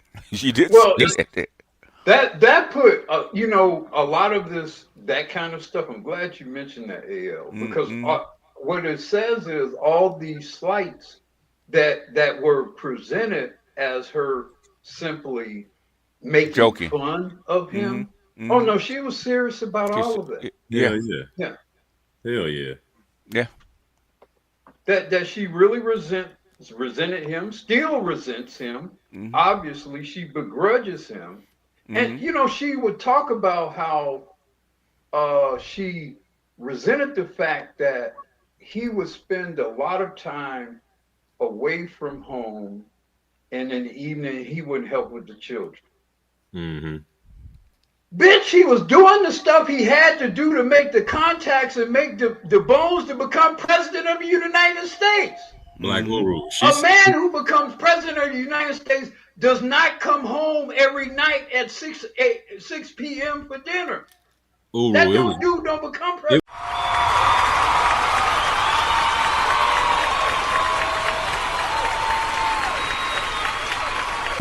It was worse than that. She said, if you want to see your kids, you better catch up with us, Mr. President. You better get home before I put them to bed at 7 o'clock at night. She was saying dumb stuff like that. Yeah, yeah. And knowing what you signed up for. You signed up for this. Michelle was Barack's biggest hater the entire time. The whole time. Yeah, yeah. The whole time. He succeeded in spite of her. Yeah. And Trump is probably more favorable to Barack than she is sometimes. Jesus Christ. Probably was. But Passport OG, that was a good thing you laid out there about these women that wanted to have the illusion of divesting. That said, this was a big L. And you want to make listen, you would see them flood the social media, besides TikTok, which the TikTok still is unfortunately not active yet. This is where they step up and say to the Zaddy, that's not me. Bad black woman, bad, but you don't see a thing. So now most Zaddies already know the nature of black women. They said, "Wow, obviously my mom don't like you, bitch. So I can't definitely bring you to the cookout." I mean, go back to this. All the white women showed up. Where were you? All the white women showed up. Where were you? Let me drop down, but make sure. You said black men. Somebody said black men love pain. I think black men are as big of a masochist as black women actually are. Maybe even more. Okay. We take this abuse. We take abuse. But BJS, this eventually will come to pass with black men. The ones that's come up now, they're not really dealing with this bullshit. So it's only a generational thing that once the old niggas are eventually gone, anybody that's playing Jersey, either you follow suit, you're going to see the same abuse. The thing is, when is it going to stop? That's what we're here for. Johnny Vegas. It's happening. You're going to see it. Before you transition, you will see it firsthand. Okay. Johnny Vegas says you literally have to have the POTUS and the VP married to women who aren't your traditional American women. White men might have already turned as well. Okay. Yeah, could be. Anybody else closing thoughts? I just wanted to say thank you for having me up. And this is very disappointing, and I think that you guys are absolutely correct that there's a gynocracy chip that is in people's heads, that winter soldier chip Yeah. that just won't turn off, and it's really sad. It's really sad. I'm hearing from black men, like Ambassador, kind of. I mean, he didn't disappoint me with things I've heard it, but I'm sad to hear it that you actually excusing what she did, and just you have to think about it. Okay, and we got work to do. Did you actually do a video on this, Dusty? So on my other channel, Dr. L's podcast, I did it. And so like I said, I was very, very concerned about what she said, about the host that I had on. So we talked about this situation with Barack Obama, and then we went into duty, and both times she disappointed me. So it was very devastating. Either send me email me, send me the link, or you can send me the link later, and we actually might have to go over it and see what went down. So. Gotcha. I'll email it to you. Okay. All right. AL, anything? Did you put Dr. T's link in the chat? Not in this one now, because I don't know. Let me see if I can find it real quick. Yeah, I'll go find it myself if you had. Not a problem. I appreciate you for having me up. I appreciate everything you do. Keep doing it. Don't give up. Don't let these newbies just frustrate you to death. Keep remembering, even though you're the professor and you got all the education to give to us, you dealing with kindergartners. I know it frustrates you. Keep remembering, you talking to kindergarten. Yeah. They're slow. Yeah. Don't let that frustrate you. I love you, and I'm gonna catch you on Dr. T. All right. Yeah. There's a link to Dr. T's, and I gotta run and do homework, so I will see you guys tomorrow. So anyhow, y'all. Remember, make sure the work is always gonna be moved forward. Don't discourage. That man is no exception to the rule. What he said, never surprised him. We're gonna call him Dusty in Chief now. So. All right. So all right, guys. He's one of us. Okay. All right, folks. We're out of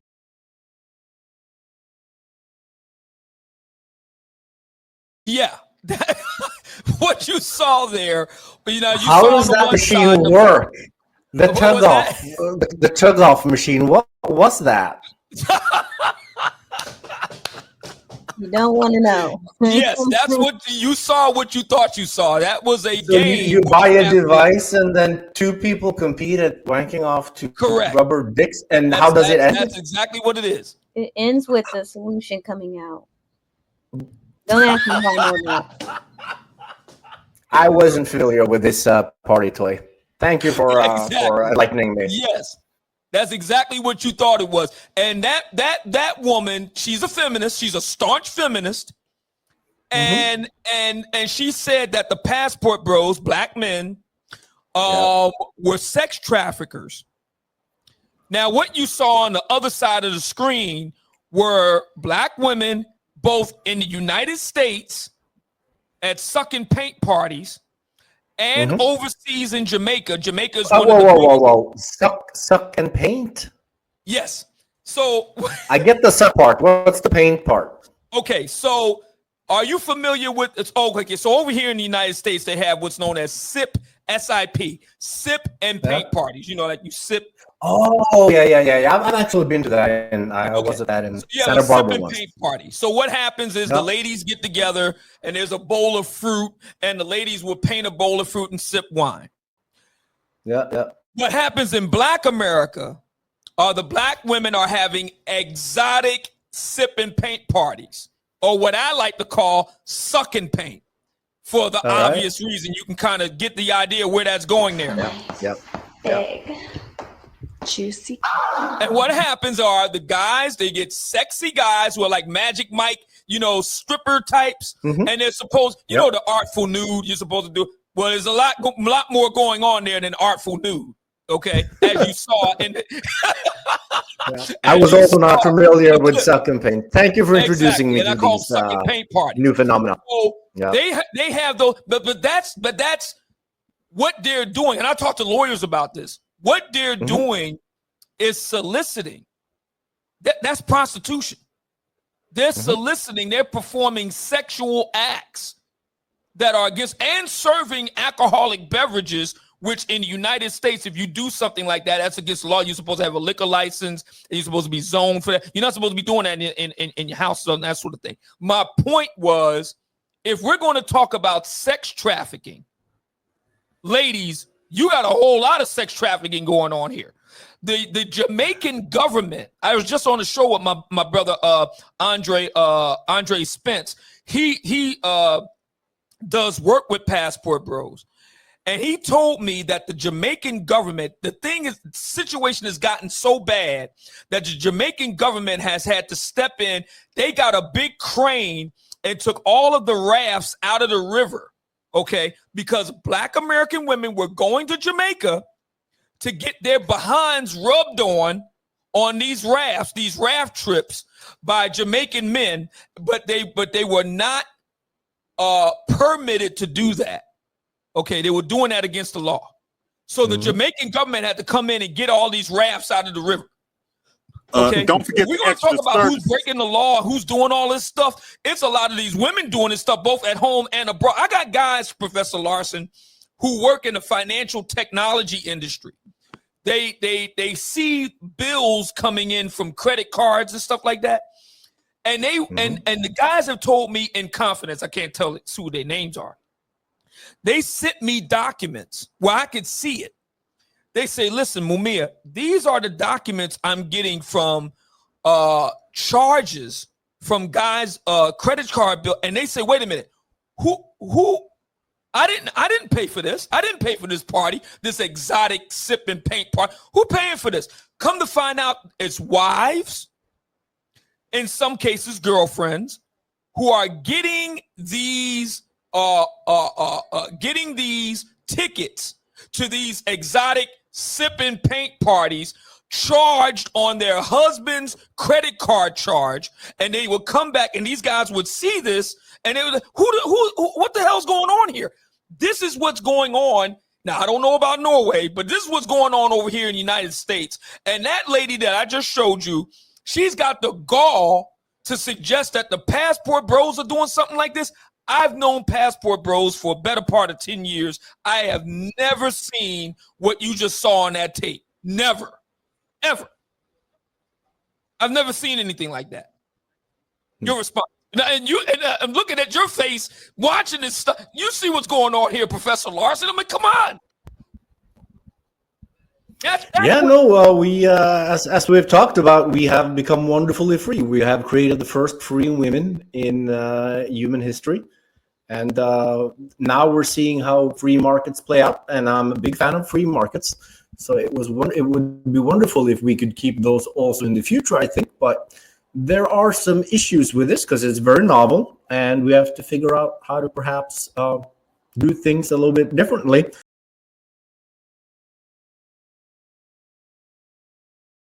So that we create better lives for more people. Let me get Chaos Rain, and now I promise we'll let you go after this. Chaos Rain, you're on the air with Professor Larson, Professor Mads Larson. Go right ahead, brother. You're on the air. My question, Mr. Larson, is in regards to sustainability moving forward in the future, because you live in Norwegia, am I right? Your homeland. How sustainable is it for a lot of women now because they've been exercising their free choices? How long you think these states, most countries that allow it, could really continue this trend if there's having an adverse effect on the men that really put into society? Is my question. If you want to rephrase the question, I'll do that. No. That is perhaps the most central question. So I think that for countries like mine, Norway, Scandinavia, Northwestern Europe, we're going to continue down this path, and any solution that we might try in terms of increasing fertility rates are going to have to be feminist. It's just unthinkable in Norway that, any suggestion that was anti-feminist, of course, wouldn't fly, but any suggestion that was non-feminist would also not fly. So I think we're going to channel more resources to women so they can practice more individualistic reproduction, because that's probably the only way to keep rates up. I do believe, though, that other countries with different cultural legacies, you're going to see we are likely to see some kind of backlash. I saw the last podcast that I did with Chris Williamson, there were over 7,000 comments. And there were a lot of men, but also women expressing a lot of animosity towards feminism and the freedoms women have today. So, and you're already seeing in Eastern Europe that they're kind of pulling back on abortion. They're introducing family policies that definitely aren't feminist. Viktor Orban from Hungary.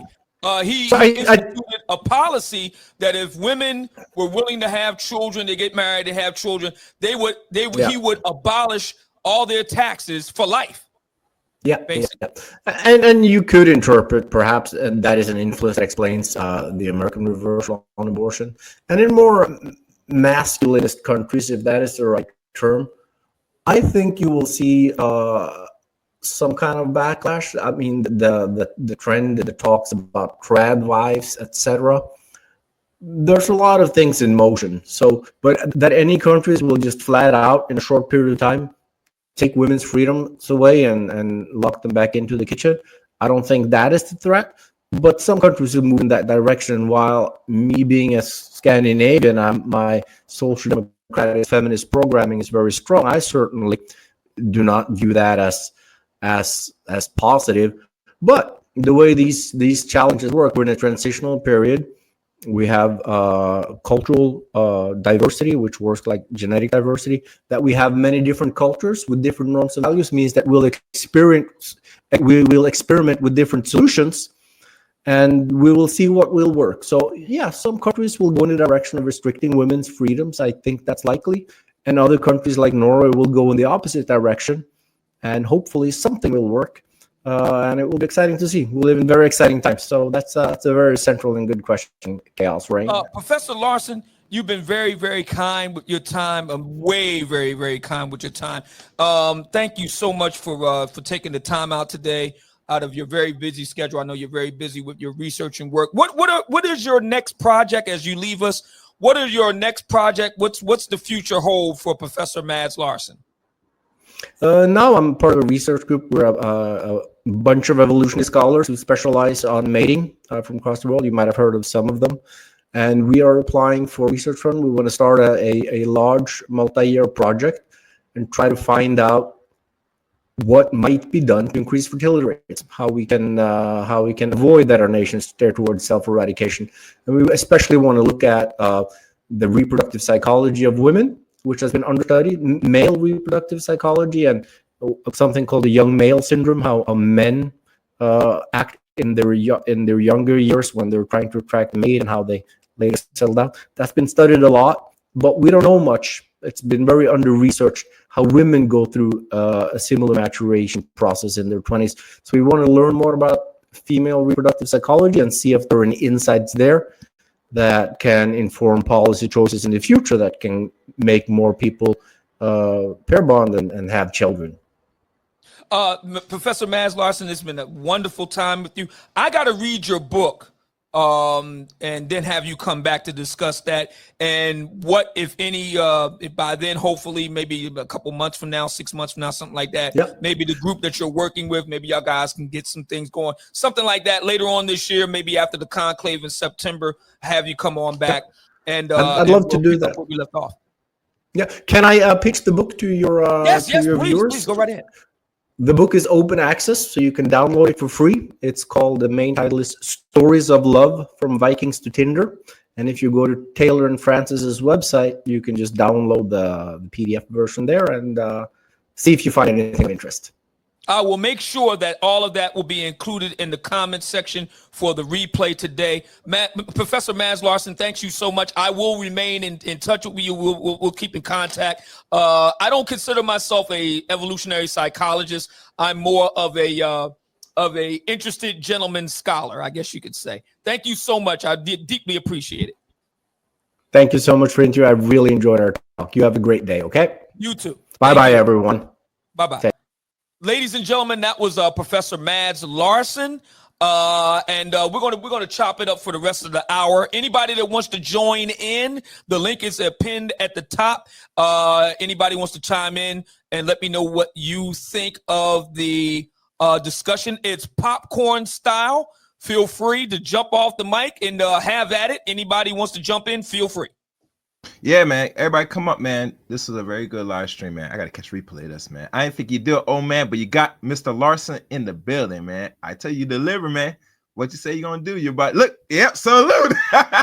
Yeah, it was great. It was great. Yeah, it was great. Really, and hats off to him for choosing to come on because he really shared a lot of his time. He's over here over 3 hours. We did like a Joe Rogan type of thing here. So shout out to him for that. And I'm definitely going to have him come back. I'm going to sit down and read his book, Stories of Love. I'm going to put all the information to Professor Larson in the comment section here on the replay so everybody can see that. You got to get that paper, man. I'm telling you, you got to get this paper. It is worth a read. And it's actually, this paper is actually a chapter of his book, Stories of Love. And we're going to do all of that as well. Miss Letitia Underwood, your thoughts? Pablo, your thoughts? Anybody that wants to jump in with your thoughts, the link is pinned at the top of the chat room. Anybody with their thoughts? I've been running off at the mouth here for over 3 hours, so I would love to hear what you guys think. It's popcorn style. Miss Letitia, any thoughts you may have? I thought it was wonderful. I love that he was unbiased in his information. Except he could admit that there was some bias when it comes to feminism due to his programming at the end there. But I really thought it was great. It was sad that he reiterated what I already knew, that this was difficult to change at the societal level, that we're probably not going to change it at the societal level. And you have to focus on changing it at the micro level, which is individuals. So if you are a woman and you want a long-term mate, you want a spouse, if you're a man who wants a long-term mate, long-term spouse, it's going to start with you. You can't wait for it to change at the societal level in order for you to think that you got to get a spouse. In order for you to get a spouse, you have to change it for yourself at that moment. I would have liked to go more into the NSYNCs, because that is something that we never really discuss. Involuntarily single women, and they're out there and they're getting frustrated and they're backing away from the mating market, from relationships altogether. Well, no, hang on. So to be clear, and like I said, Mr. Tisha Underwood, I'll make sure that you got. I thought I sent it to you already, but no worries. I'll make sure that you get the paper. No, you sent it to me. I've been dealing with the loss of an uncle. So I'm sorry to hear that. I haven't been able to get to it. This is the first time. His funeral was this past weekend. So this is the first time I've been able to just really sit down and just relax and focus on other things other than that situation. So okay, very good. Well, I'm sorry to hear that. Sorry for your loss. My condolences. Thank you. When you get the time and the space to sit down, and I recommend everybody, if you're going to read this paper, do it on a Sunday afternoon. You won't have anything planned. Get you a favorite beverage and lock and strap in, because it's a heck of a read. It's the demanding read. It's got 5 pages of reference notes. It's a really heck of a read. NSYNC is defined, as Professor Larson defines it, is a woman who is able to secure short-term sexual relationships with very desirable high-value men. I call them sexy high-value men. But she is unable to convert that into a relationship. That's what an NSYNC is. She can get the sex, but she can't get the relationship. That's what an NSYNC is. So that we're clear. Okay? So they are engaging the mating market via Tinder, via Hinge, and so on. Other dating apps, social media. They are engaging it. They just can't get what they want out of it, which is a relationship. They can get the really sexy guys to give them sex. They can get that, but they can't get the relationship. So they are the exact obverse of the incels. Incels can get relationships. That's the whole point of the fictional comedy Sigurd Can't Get Laid, which is a Norwegian sitcom. That's the whole point of the show. is that through tremendous effort, an NSYNC can get a relationship. He's just not optimized to play in the short-term mating lane. Does that make sense, Ms. Letitia? Yes, and if I'm not mistaken, he said incels can't get sex. Like they have the lowest SMV. They have the lowest They sexual can't get the recreational sex that the sexy high-value guys can Right. get. They can get But if sex, they're- right. but it has to be in the context of a long-term a relationship. long-term relationship. But like you said, Right. they don't want to play the game. In order to do that on Clubhouse, they had a real self-identified incel in the room, and he was on the spectrum though. Like he has Asperger's, Which is common for incels, yes. yeah, he has Asperger's.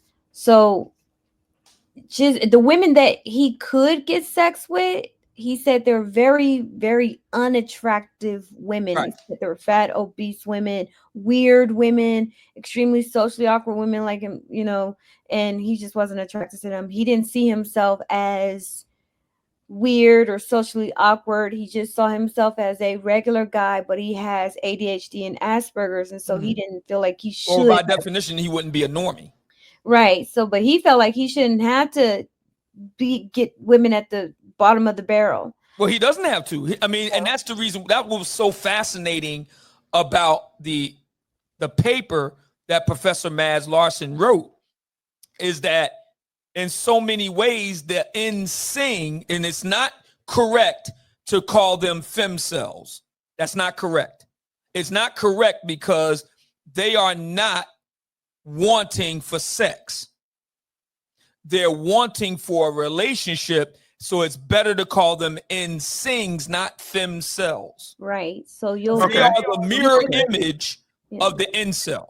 You can recognize an NSYNC as a woman who is constantly talking about a relationship. She's Right. dating for a relationship, but she's never been in a relationship. Correct. A huge red flag is a woman who is 30 and never been in a long-term relationship. She can't get it past maybe 3 months, 6 months. She can get the sex. She can get the but she sex. can't get the she get a guy relationship. taking her out, Right. but it never turns into a long-term relationship. Correct.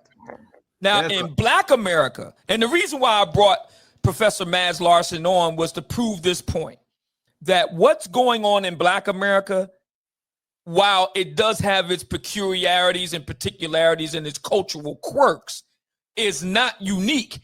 This is going on in Norway. That was the reason why I brought him on, is to prove that point. Also to prove that the Black manosphere has been right all along. We've been right. And now the science has finally caught up to where we are. Like I've been saying before, the Black manosphere is about 5 to 10 years ahead of everybody else. And that's the main reason why I brought on Professor Mads Larson, to punctuate and prove that point, that we were way ahead of the curve. That's the reason why I brought him on,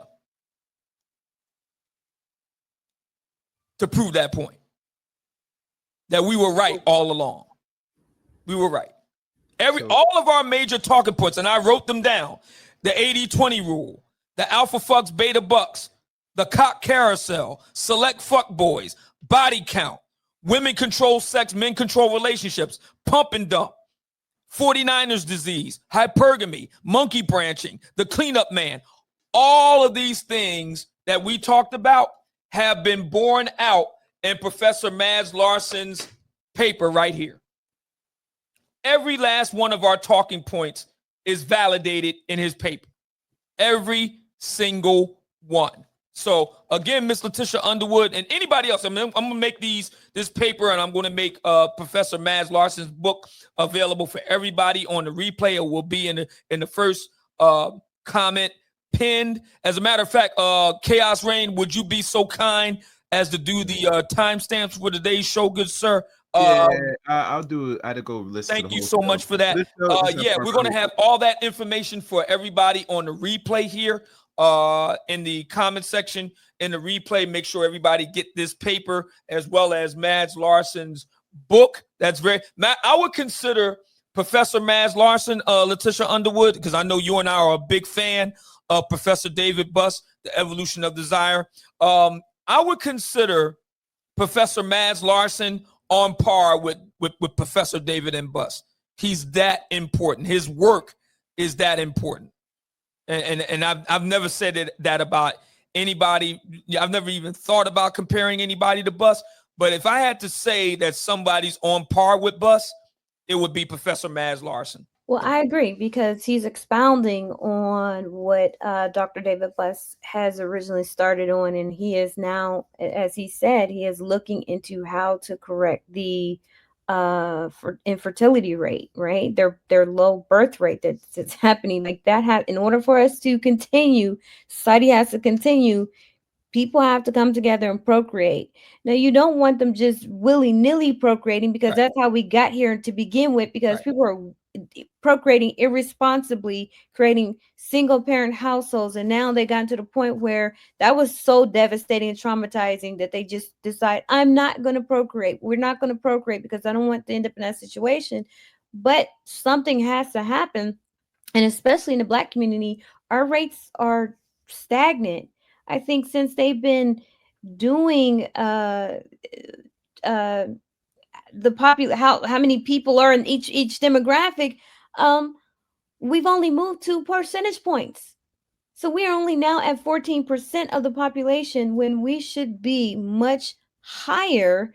As long as we've been here in America, as our rate should be much higher. Right? Well, what do you say to the fact that now that many people will say, and I've written about this myself, what do you say to the pervasiveness of abortion? What do you say to that? That the Black women have availed themselves of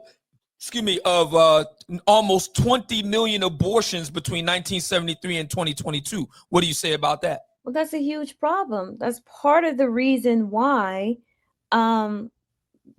why our numbers are low. Between abortion and birth control, our numbers are low. So we have to fix the issue where women do still, because I do believe women should still have choice, not choice in aborting. I'm pro-life, so I don't agree with abortion, but they should have a choice in mate selection, but not to the point where it's detrimental to our community overall. And so we have to look at that. And then when you look at, I'm just starting to see more mixed race children. And it just seems as if at some point, how we look, you and I look, right? How Pablo, Chaos, and everyone else look, we are no longer going to, we're not going to be a race. We're not going to look like that anymore. We're going to be completely wiped out. So I do think that since they're looking at how to increase their population, because like he said, in Norway, their population is decreasing. The Caucasian population has seen an actual decrease according to the 2020 census. They're the only group that decreased in numbers. Yeah. So they're going to find a solution for their community, their group, to increase their numbers. And we need to be looking at it from our perspective. I get that and that's why I asked him the question, because it's just so much. I don't think he, as a white man in Norway, understands the level of vitriol and disdain that's happening amongst Black men and Black women. No. And nor do I expect him to understand it. I mean, he's a white Norwegian guy. Why would he understand it? But yeah, what's going on in Black America in a lot of ways is unique, and it's clearly something has to be done. Let me get these Rumble rants, and we'll get back to the conversation quickly. Kid Chameleon, appreciate you, brother. He comes through with a $5 Rumble rant. I'd buy that for $1. He writes, the danger of sexual monetization is when men realize that women are monetized. Men will simply pay to have their sexual needs met, while women are reduced to unfulfilled sex objects. # Newton's Law. He comes back and follows up with another $5 Rumble rant. I'd buy that for $1. He writes, the danger of sexual monetization. Oh yeah, he put the same Rumble rant in twice. He didn't need to do that, but I appreciate you, brother. Thank you so much for the extra money. He writes yet another $5 Rumble rant. I'd buy that for $1. He writes, the solution is we're going back to the oldest profession until women get fed up with being sex objects, just like they got sick of cooking, cleaning, and being stay-at-home wives. It's ebb and flow. Very, very interesting statement. Perfect Blackness comes through with a $5 Rumble rant. I'd buy that for $1. He says, remember, oh man, there was some women that got busted for messing around with passport applications due to. Indeed, I do remember that. That's a federal offense. You can go to jail behind something like that. Tampering with the mails is a federal crime. I want to give you all a chance to get your final words here, because I'm starving. I got to get something to eat. So we'll go ladies first. Miss Letitia Underwood, any final thoughts that you may have on today's show? Go right ahead. I just thought it was a really, really great show. It was great to hear his points. I really am going to really start focusing on this NSYNC topic because I think it's very important. I see there are so many women like that. So while there was a lot of focus on incels and the women focus on the incels, I think the NSYNCs need to understand that you're the counterpart. While you may be able to get sex from the guys that you're attracted to, you're able to get them to take you out. Parlaying that into a relationship is going to take you having some other attributes, traits, other things in order to get to that level. And unfortunately, the women are lacking, because what men want for long-term and short-term are not the same thing. So if you're only able to get the short-term, then you're lacking in the aspects and the attributes that will take you get long-term. We've been trying to have this conversation, but I think maybe using the term NSYNC will probably put a feather in their cap, a light under their butt, to finally get them to understand that you are no different than the incels that you're pointing fingers and laughing at. Y'all are in the same boat. You can't get what you want. So if you want to get it, you have to first take accountability and self-reflect on yourself and do some changing and do some work there. And I guarantee you, this is now going to be the new buzzword on Clubhouse, NSYNC. Oh yeah. Watch for it. Oh yeah. I believe you. I definitely believe you. Thank you so much, Miss Letitia Underwood. Chaos Reign, your final words. My final words is this was a good show. I'm gonna catch a replay of this. One thing I do want to advise you, I got this book called Dataclysm. It's something you need to look at. Dataclysm, very good book. I can't remember the name of the author, but Christian Rudder. Rudder, thank you, Christian Rudder. Yeah, I just got this and I was going through this briefly, and there was some information that has to be reevaluated on what we've seen lately in the last month in regards to these women and the age gap thing that they discover on their own website. I'm not going in detail because it's not part of the show, but look into it. I might post it on my other channel. Other than that, Christian Rudder will be a constant person come back on here because his work is valuable. I think he's been listening to a lot of Mansur and his own take, and that's what made him write his take on things, because it's adding up now. So what you said years ago or almost a decade ago, this man was already aware of. He's taking notes, he's seen it, and it's starting to, the light bulb's about to come up. That's why you see him wrote the book as is from another country. So this is good. This is good. NSYNC, how does that spell? I'm gonna look that up. INSING, like sing. It stands for involuntarily single. That's what it means. NSYNC. NSYNC. INSING. Okay, I'll look this up. Thank you. Appreciate it. Very good. Hello, Pablo, you get the last word. Pablo, are you there? I guess not. Pablo must not be there. Chaos, you have now been made a moderator, so you should be able to see yourself up in the chat room. You've been modded. Okay, I'll check it now. Yeah, you should be modded, because I'll put a comment. Make sure. Yeah, because I went and modded you yesterday. I'll see if I can come back. Yep, you're modded. So okay. I'll see if I can come back later on this evening. If I don't, the reason why is because I've been here almost.